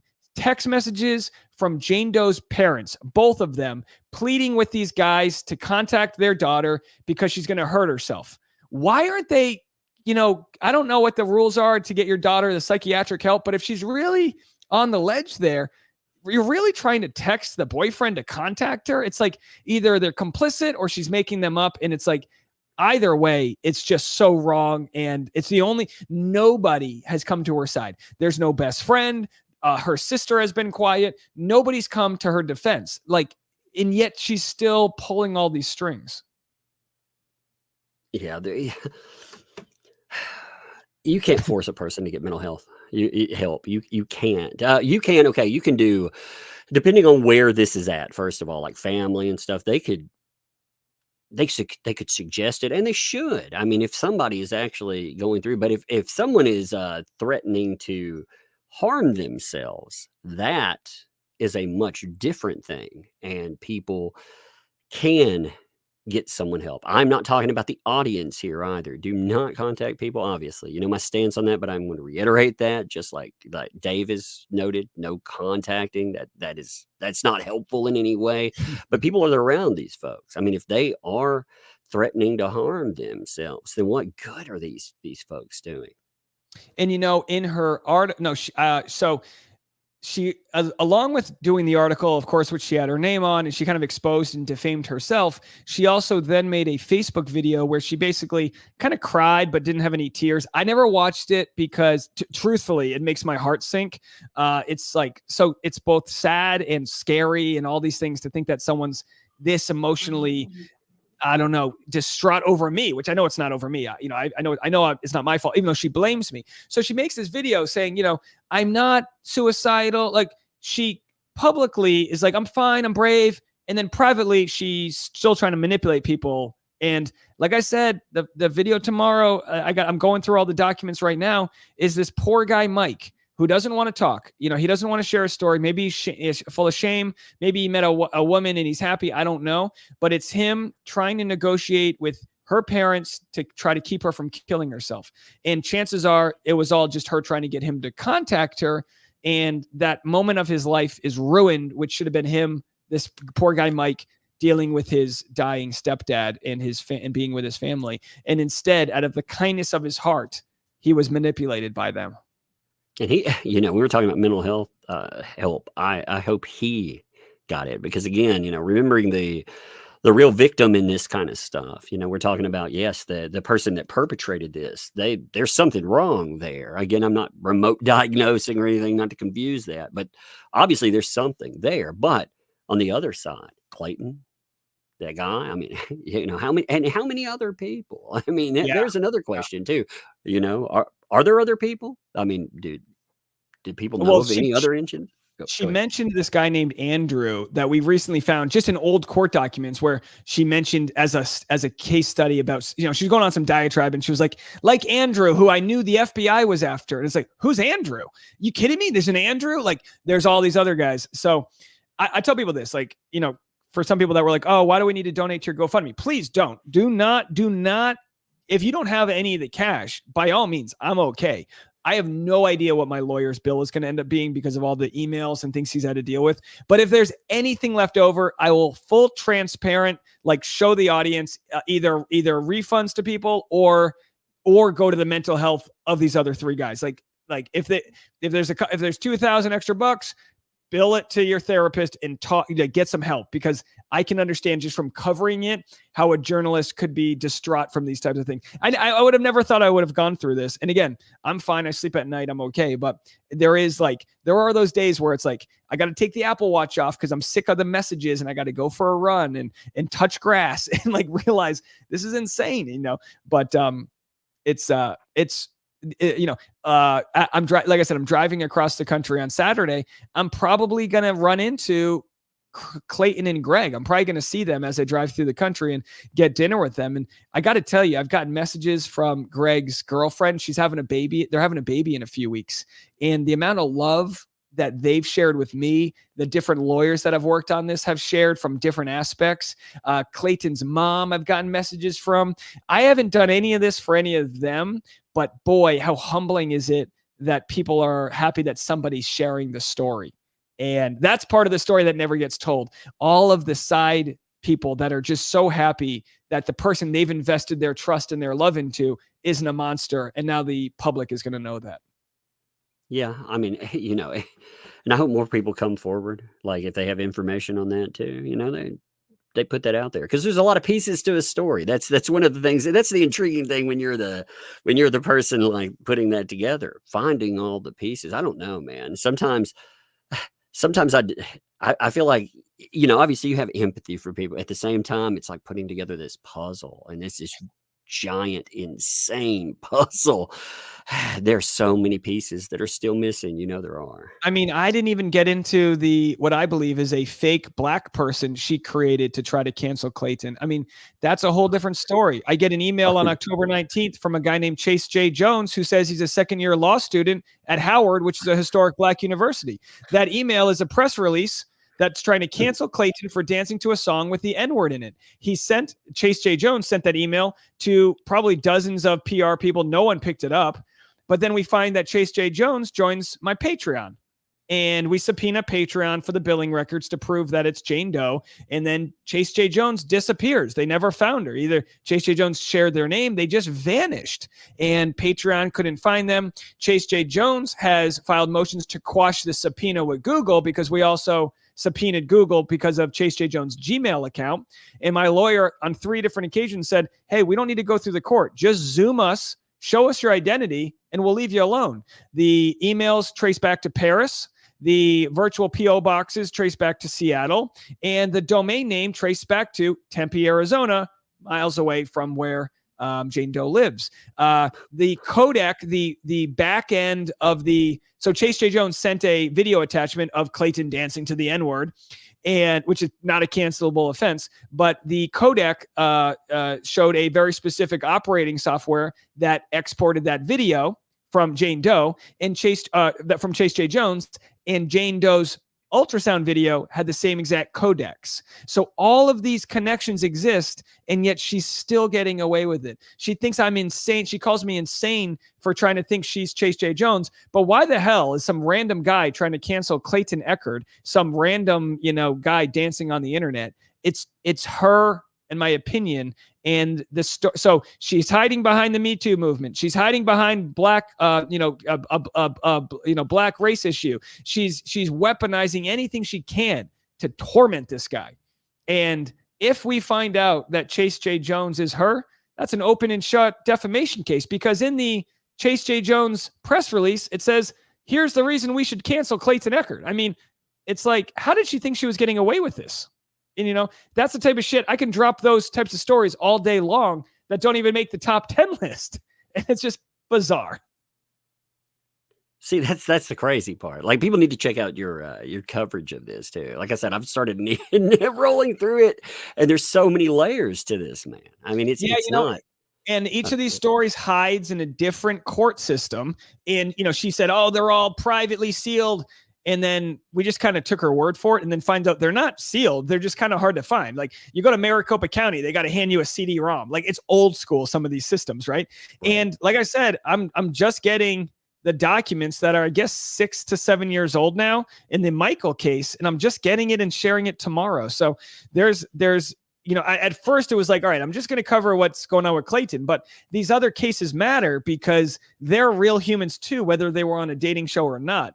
And I don't have any desire to cover other cases because this is really my niche, but this all revolves around the same woman getting away with this. So if my audience has shown a desire to want to see and piece together all of the connections, because, with these three men and with their statements they all made individually before they knew of each other, they're virtually the same statements of like, well, I broke up with her and a week later, she's pregnant and she wants me to sign these contracts and this and that. And some of these pregnancy tests, she was able to test positive for. And it's like, the hell's she tested positive for an HCG test. She told one of her guys she was drinking horse tranquilizers to calm down. She works with horses. Did she get HCG hormones from the horses? I mean, you'd be insane to even question these things, but the more you know about the story, the more you're like, is she like drinking veterinarian grade HCG? Is that even a thing? I don't know, but she hasn't revealed her medical records, even though she's been like, oh, I begged to share them. Well, everyone's asking for them and no one knows. And I think, and some people have speculated that maybe she's been on fertility treatment and maybe that, and I would never speculate on someone's fertility, but it's very important here. And she responds and says, I don't know why this crazy YouTuber cares so much about my personal reproductive history. It's like, I don't, but these are important pieces of information to know how the hell you got away with this for so long. Yeah, well, that's the weapon there, isn't it? I mean, it's it detracts away from anything. The deflection. Hey, it's not the case. You want to know about private men. No, you're looking at, again, the pieces of this puzzle, and you're trying to understand not only what this person is done in the now, what they've done in the past, and what they're going to do in the future. And they brought you in as a party. That's the other part to it too. Once they brought you in and they sued you, they actually made you're no longer somebody sitting on the sidelines. Now it is in your best interest to know every single portion of this. And yeah, and it's like you said, it's the good defense is just a good offense. So I'm just like, all right, we need to expose every aspect of this. And I'd get emails from her early on. I would make flippant jokes. I'm just a shitty podcaster. Here we are uncovering the truth. And she sent me an email. You're no journalist. My mom's an award-winning journalist, and you don't know a thing about it. And it's like, hey, how about a kid with a public school education's owning you right now? Like, and again, I don't really play down to that level because it's not that personal. I would hate to run into her. I want nothing to ever do with her. Sure. But at the same time, I would enjoy a story. I'm not vindictive. I would enjoy a story where I find out 10 years from now, oh, she got help and she altered some things. I would still be a little nervous, like, all right, let's keep track of that. But I would definitely want some form of retribution and restoration. I mean, I don't want her to go. I don't believe in our prison system. I don't think it's helpful. I don't know what the answer is, but I'm sure, there's some concoction or formula that can work on this. I mean, I'm optimistic, but that's a different story. That doesn't happen until we get to a reality where we speak the same language and we know that she's done weaponizing this. But again, I now feel little risk for my own personal, financial safety. I was worried for a while. I was like, and you might know, I mean, I live in Los Angeles. It's so impossible to buy a home in today's world. I'm 38. I finally pay my student loans off. My career's going well. And now all of a sudden I'm getting threatened with lawsuits. Like, can I just have a win for a little bit? And, I no longer feel that fear, but for a little while I was like, oh my gosh, my wife's not work. We're freelancers, right? So my wife had to quit her job because she can't do her job now because she works in the entertainment industry and, she had to quit and now it's all on me. And I'm like, I got this burden. I got this mortgage. I'm trying to pick out baby names. I don't need to deal with this. But at the same time, I've been so reassured by our audience. I know my audience is out there watching. Shout out to Teresa and everyone else who's my phone's going off the hook of people messaging me, listening. So thanks to everyone for their support. It truly does make a difference when you feel like you're alone in front of your green screen shouting into a camera. It makes a huge difference getting that support. It does. It very much does. It's scary too when you have people threatening to destroy your life, because a lawsuit isn't just trying to silence you. It is a threat. It is a very real threat. And like you said, you have people that depend on you, man. You know, for me, I have little kids. You know, you're expecting yours. You know, congratulations, by the way. That's awesome. Thank you. Thank you. Yeah, man. But you know, it's weird I'm too, glad. because it's like if I got a stand-up show, you know, I don't know, February 11th in Clarksville, Tennessee. I got to promote my comedy. I know where I'm going to be. I got to tell people where I'm going to be. So when she was threatening me with a lawsuit, it's like, well, I'll be at the Improv. I guess you can find me over there if you're trying to serve me. You're like, I can't, you know, you don't go into hiding here. But again, I have no fear of my own safety or any of that. But it's just, you know, for a while there, I'm walking my wife to her car when she was still working before maternity leave, and I'm like, I got like a selfie camera. I'm filming a 360 camera because I'm like expecting to get you know, served before I knew that it got rejected. All I knew was she paid to serve me, so I'm waiting for it. And I was like, I got to get on camera. I got to let people see that this is actually happening. You know, if I've learned anything from you know, the political system, it's like when shit happens to you, you try to monetize it. So I'm like, I can put some money to a GoFundMe if I can show people that I'm being literally, and you know, Megan Fox said it great. She was basically saying how the threat of a lawsuit is that piano being dangled over your head. And again, I feel better now, but there was a couple months there where I was like, these words she's saying, you know, she sounds smart. She sounds like, you know, I'm naive. Luckily, I haven't been through the court system. Whereas she's got 3 restraining orders against men. She's got FBI on speed dial. It's like, who's the problem here? You know? So, yeah. The piano, that's actually a very good analogy for that. I was looking Clarksville, Tennessee. So you do I live in Tennessee, so I was like, hey, that's not, yeah, I was like, hey, that's only like 2 hours from here. I'm moving to Nashville, so yeah, I'm excited.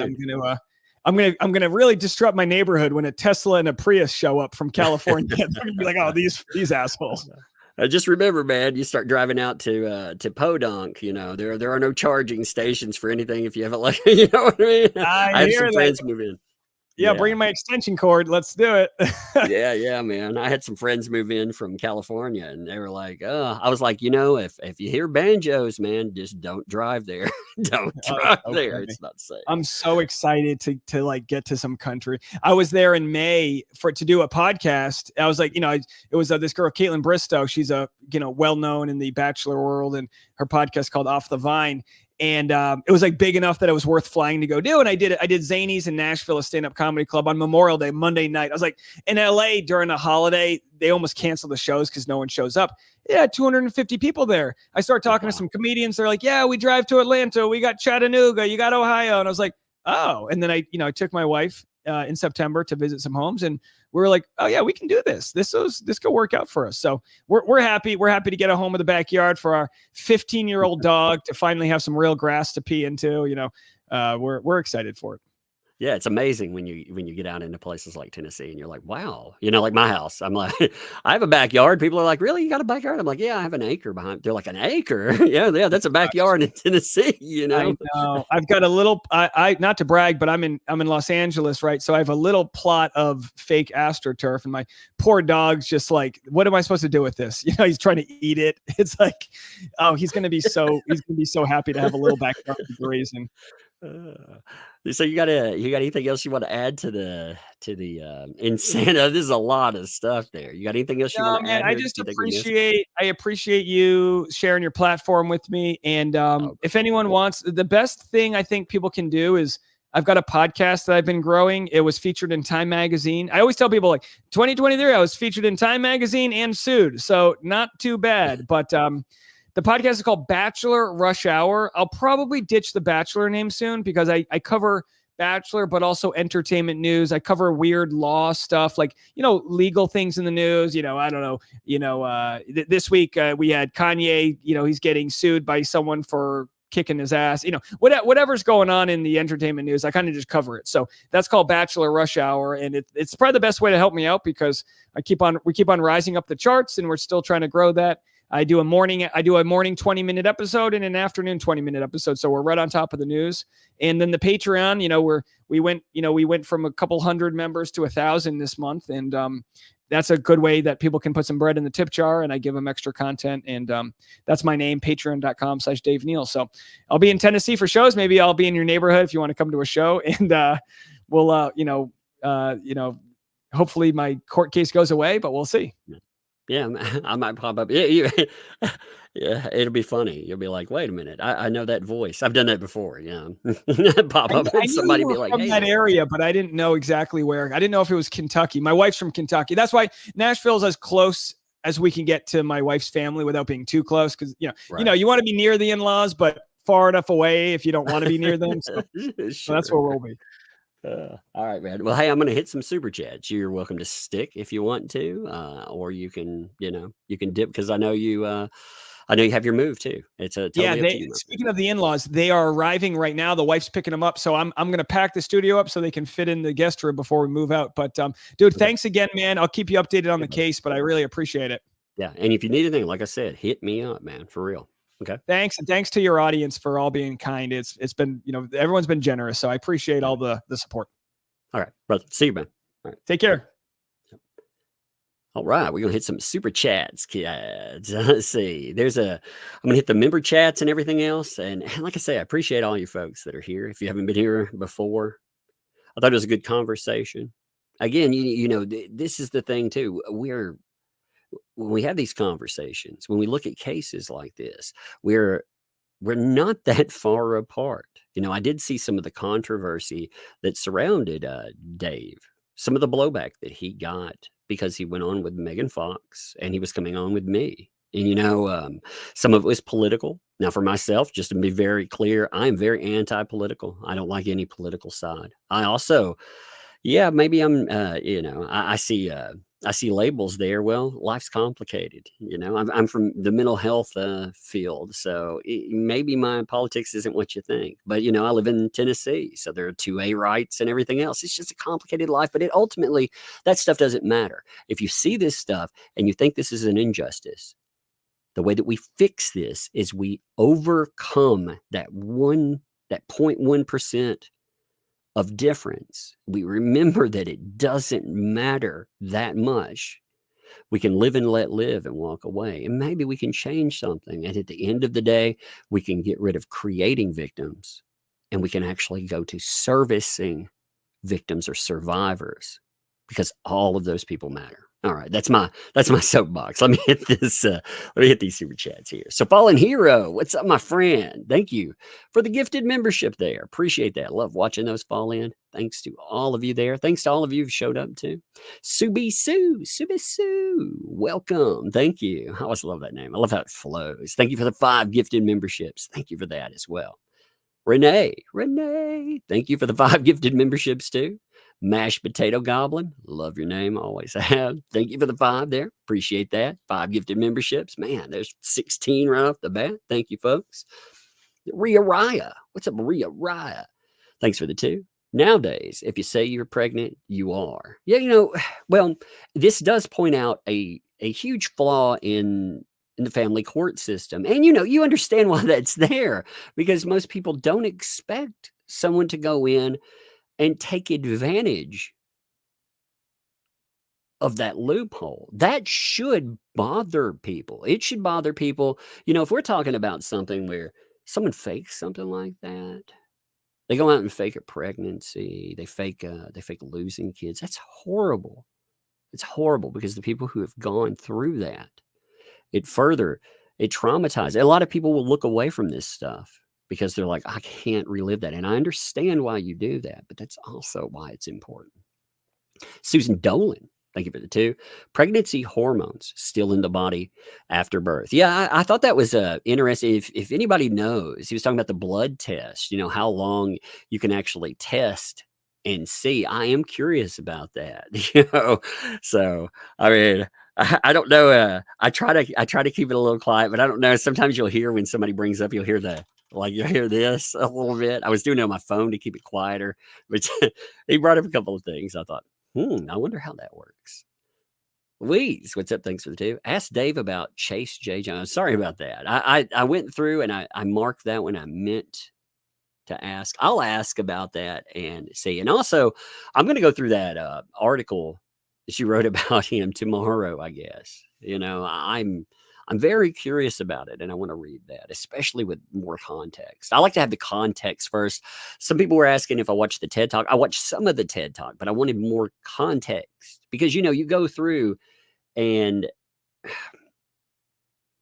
we do benefit from like I was talking about, him being on the tip of the spear there, breaking things. That's untested waters. That's in a crazy place. We have the benefit of hindsight and everyone that's done that research. All you folks. It's the same thing with other cases I cover. I piece together what people find.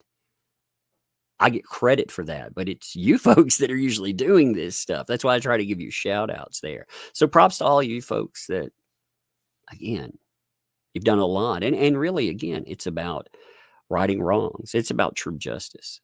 Subi Sue, thanks for the 10 there. Hey, love you, Dave, and that umbrella guy. Thank you for that. He definitely, somebody mentioned he was like live updating or posting on Instagram. I was like, hey, you notice I do that stuff. I do like 4 things or I can't keep my mind on one, I'm a little like that. So I get it. John. Hey, John. And by the way, props to Tiger Phoenix there too. Love you both. Appreciate you. But John, thanks for the 10. For anybody asking about my wife's health and eyes, thank you very much for the support. Indeed. Like I said, loves y'all. She can't really read your comments, even though I bought her a magnifier. Well, want to give you love, shout you out there for sure. She can hear when Tug reads comments, though, and her name is Tiger Phoenix. Do what with that what you will. Well, like I said, right there, I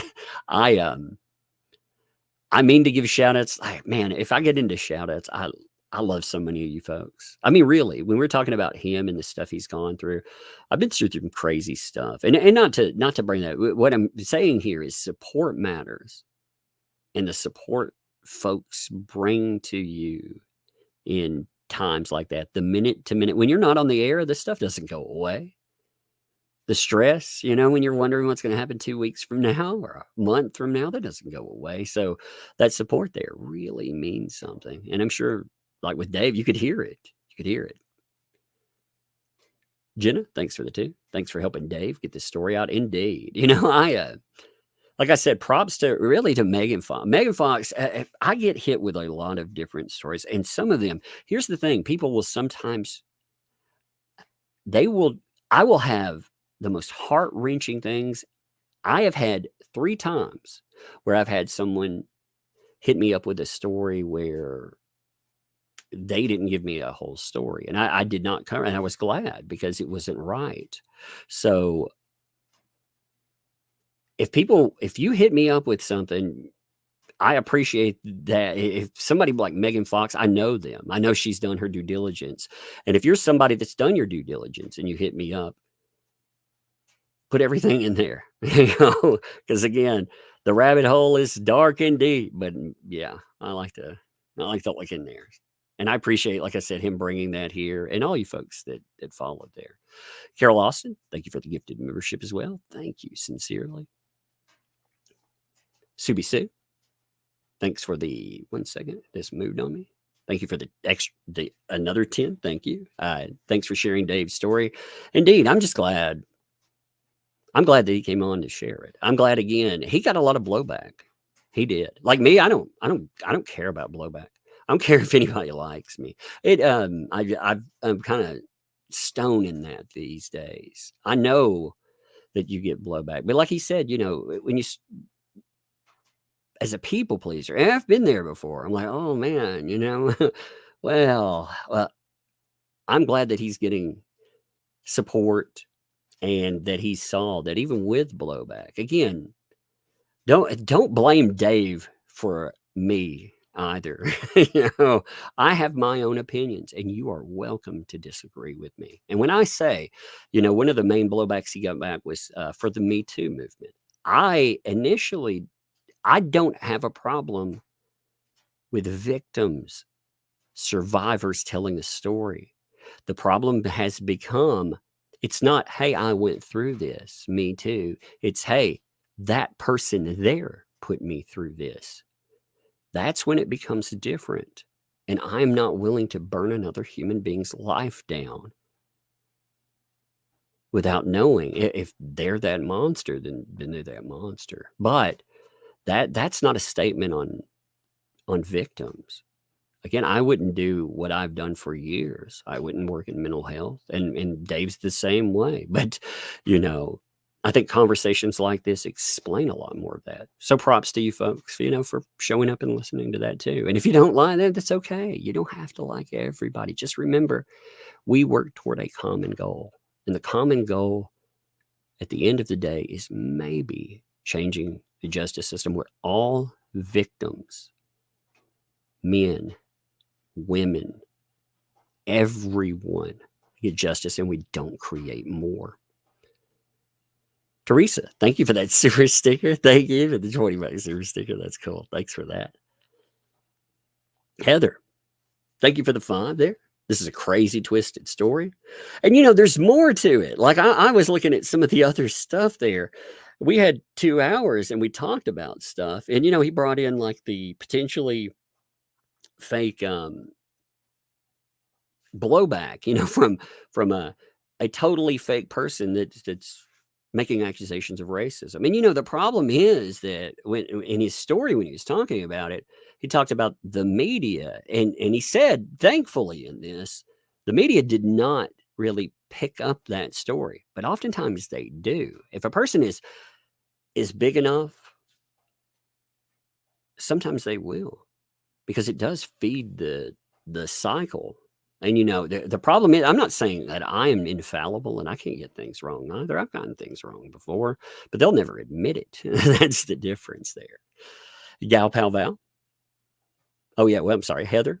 I'm sorry I didn't finish your stat. Thank you for the crazy, twisted story. I hope she has to face serious consequences for all this. Be careful who you spend time with. Yes, I don't ever want people either in this stuff. You've got to remember, this is you have to be careful in life. Never blame anyone. Individuals do things. And this is a fraction of individuals. Most people are they're out there. People want to be loved. They want to be supported. You know, there's a lot of loneliness in the world, and we don't need to create more division or to have people think, my God, what if? We need to fix these issues so those things go away, all those barriers drop. And like I said, people in life, they find happiness. Gal Pal Val, thanks for the 10. Jaw-dropping story. Did a search and found court videos with Clayton Echard. Yes, actually, what is that? Law Talk with Mike, I believe. If I said that wrong, I watched that on the channel and I was like, yeah, that's crazy stuff. So he was talking about that initial broadcast with the alleged fake, what is it called? The fake pregnancy belly, the moon belly or whatever that's called. Yeah, that is something else, man. That is something else. But you did that, and she's literally insane. Dave has an amazing attitude. He does, indeed. You know, court should order her to a mental health treatment. You know, and ultimately, here's one thing that we have to watch. I realize what he's saying. People need help. She's not the victim in this case. So what happens with her, there has to be some kind of justice. Truth will out. You know, and I've seen that used before. There was a false accusation case that I talked about not too long ago where a man was sent to jail for 4.5 years. His accuser finally told the truth.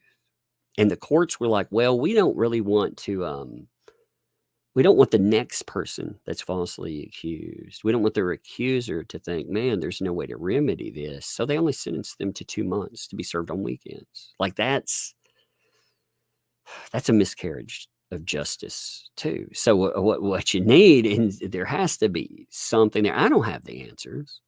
I don't know. We haven't even gotten to that point in the conversations when we have this because no one sees justice. Like usually it's It's so far off. I mean, like I said, we haven't even gotten to that part. We haven't gotten to the part where the courts have even forced somebody to prove that this story was real. So we are so far from those hypotheticals. But yes, I very much want, if you have somebody around you that is threatening to hurt themselves, they need help.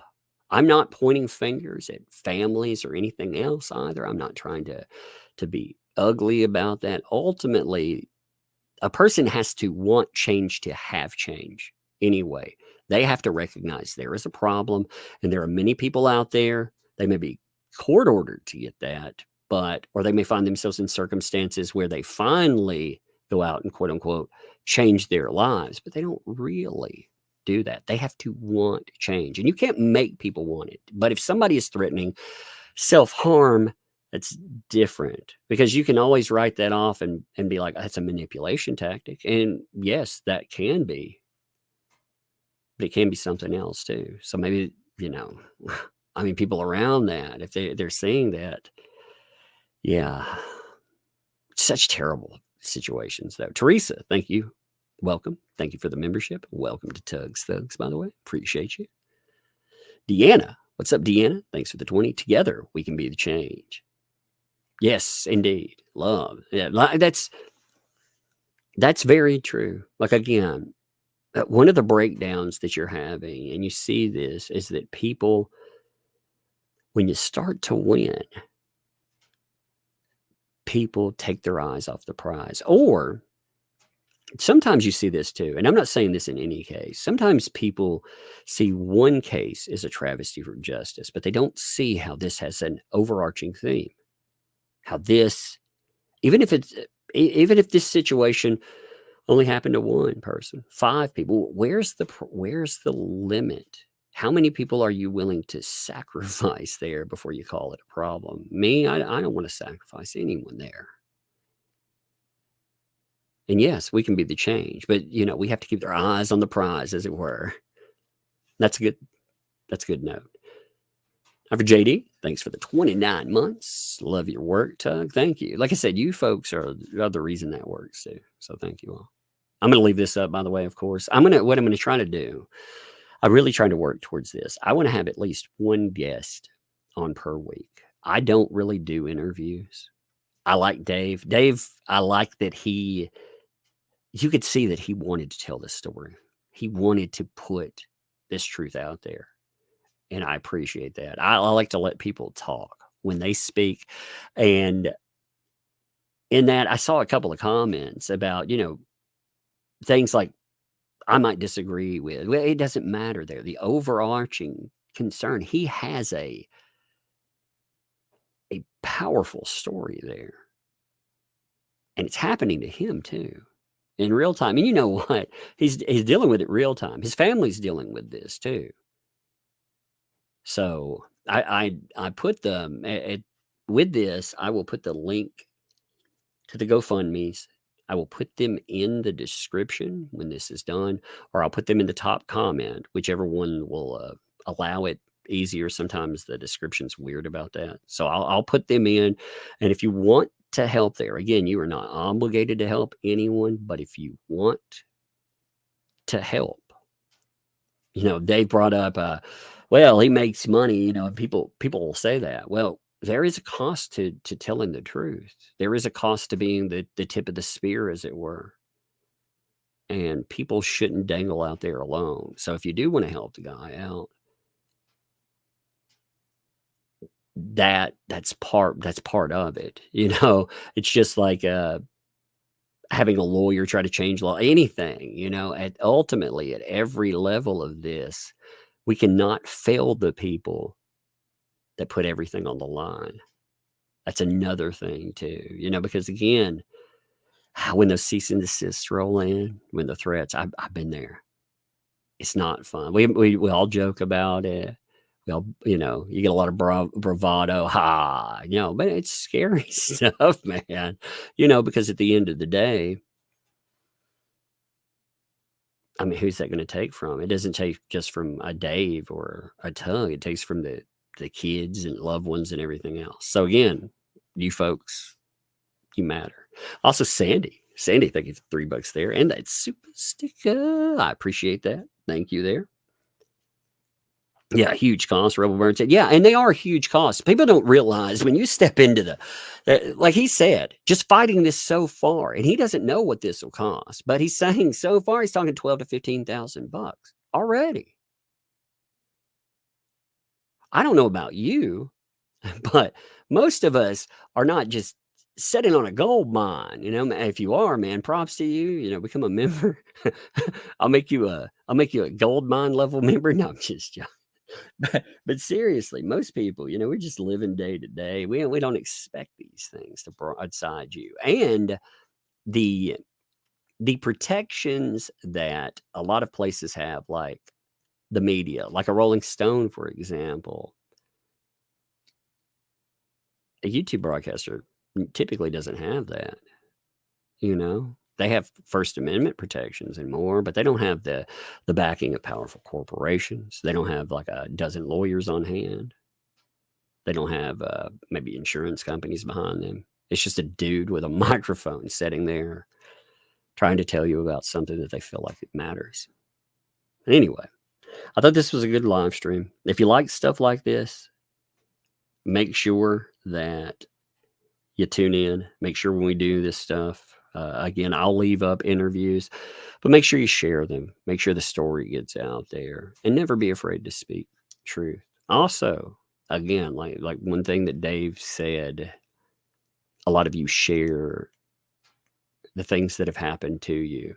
You share them with folks like him. You share with things like that with me, and sometimes I don't know how to answer you.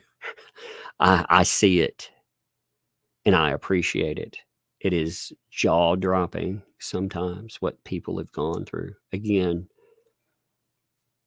I appreciate your trust with that, and I think that we're doing something that matters. I feel like maybe this is corny sometimes, but I feel like we can truly change the world if we push, if we keep pushing. And, when we go through these things, like when we showcase that there are consequences to maybe the next person out there, the next Clayton or the next Depp or whomever, like they may not go through it, or they may not be alone.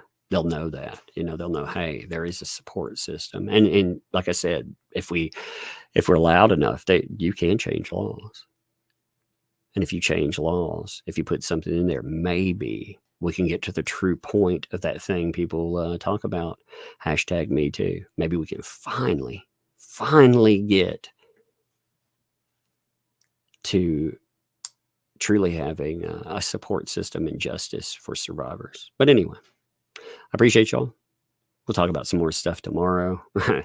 This is a crazy case. But I'll see you. Like I said, I'll leave this up. Just share it everywhere. Thank you.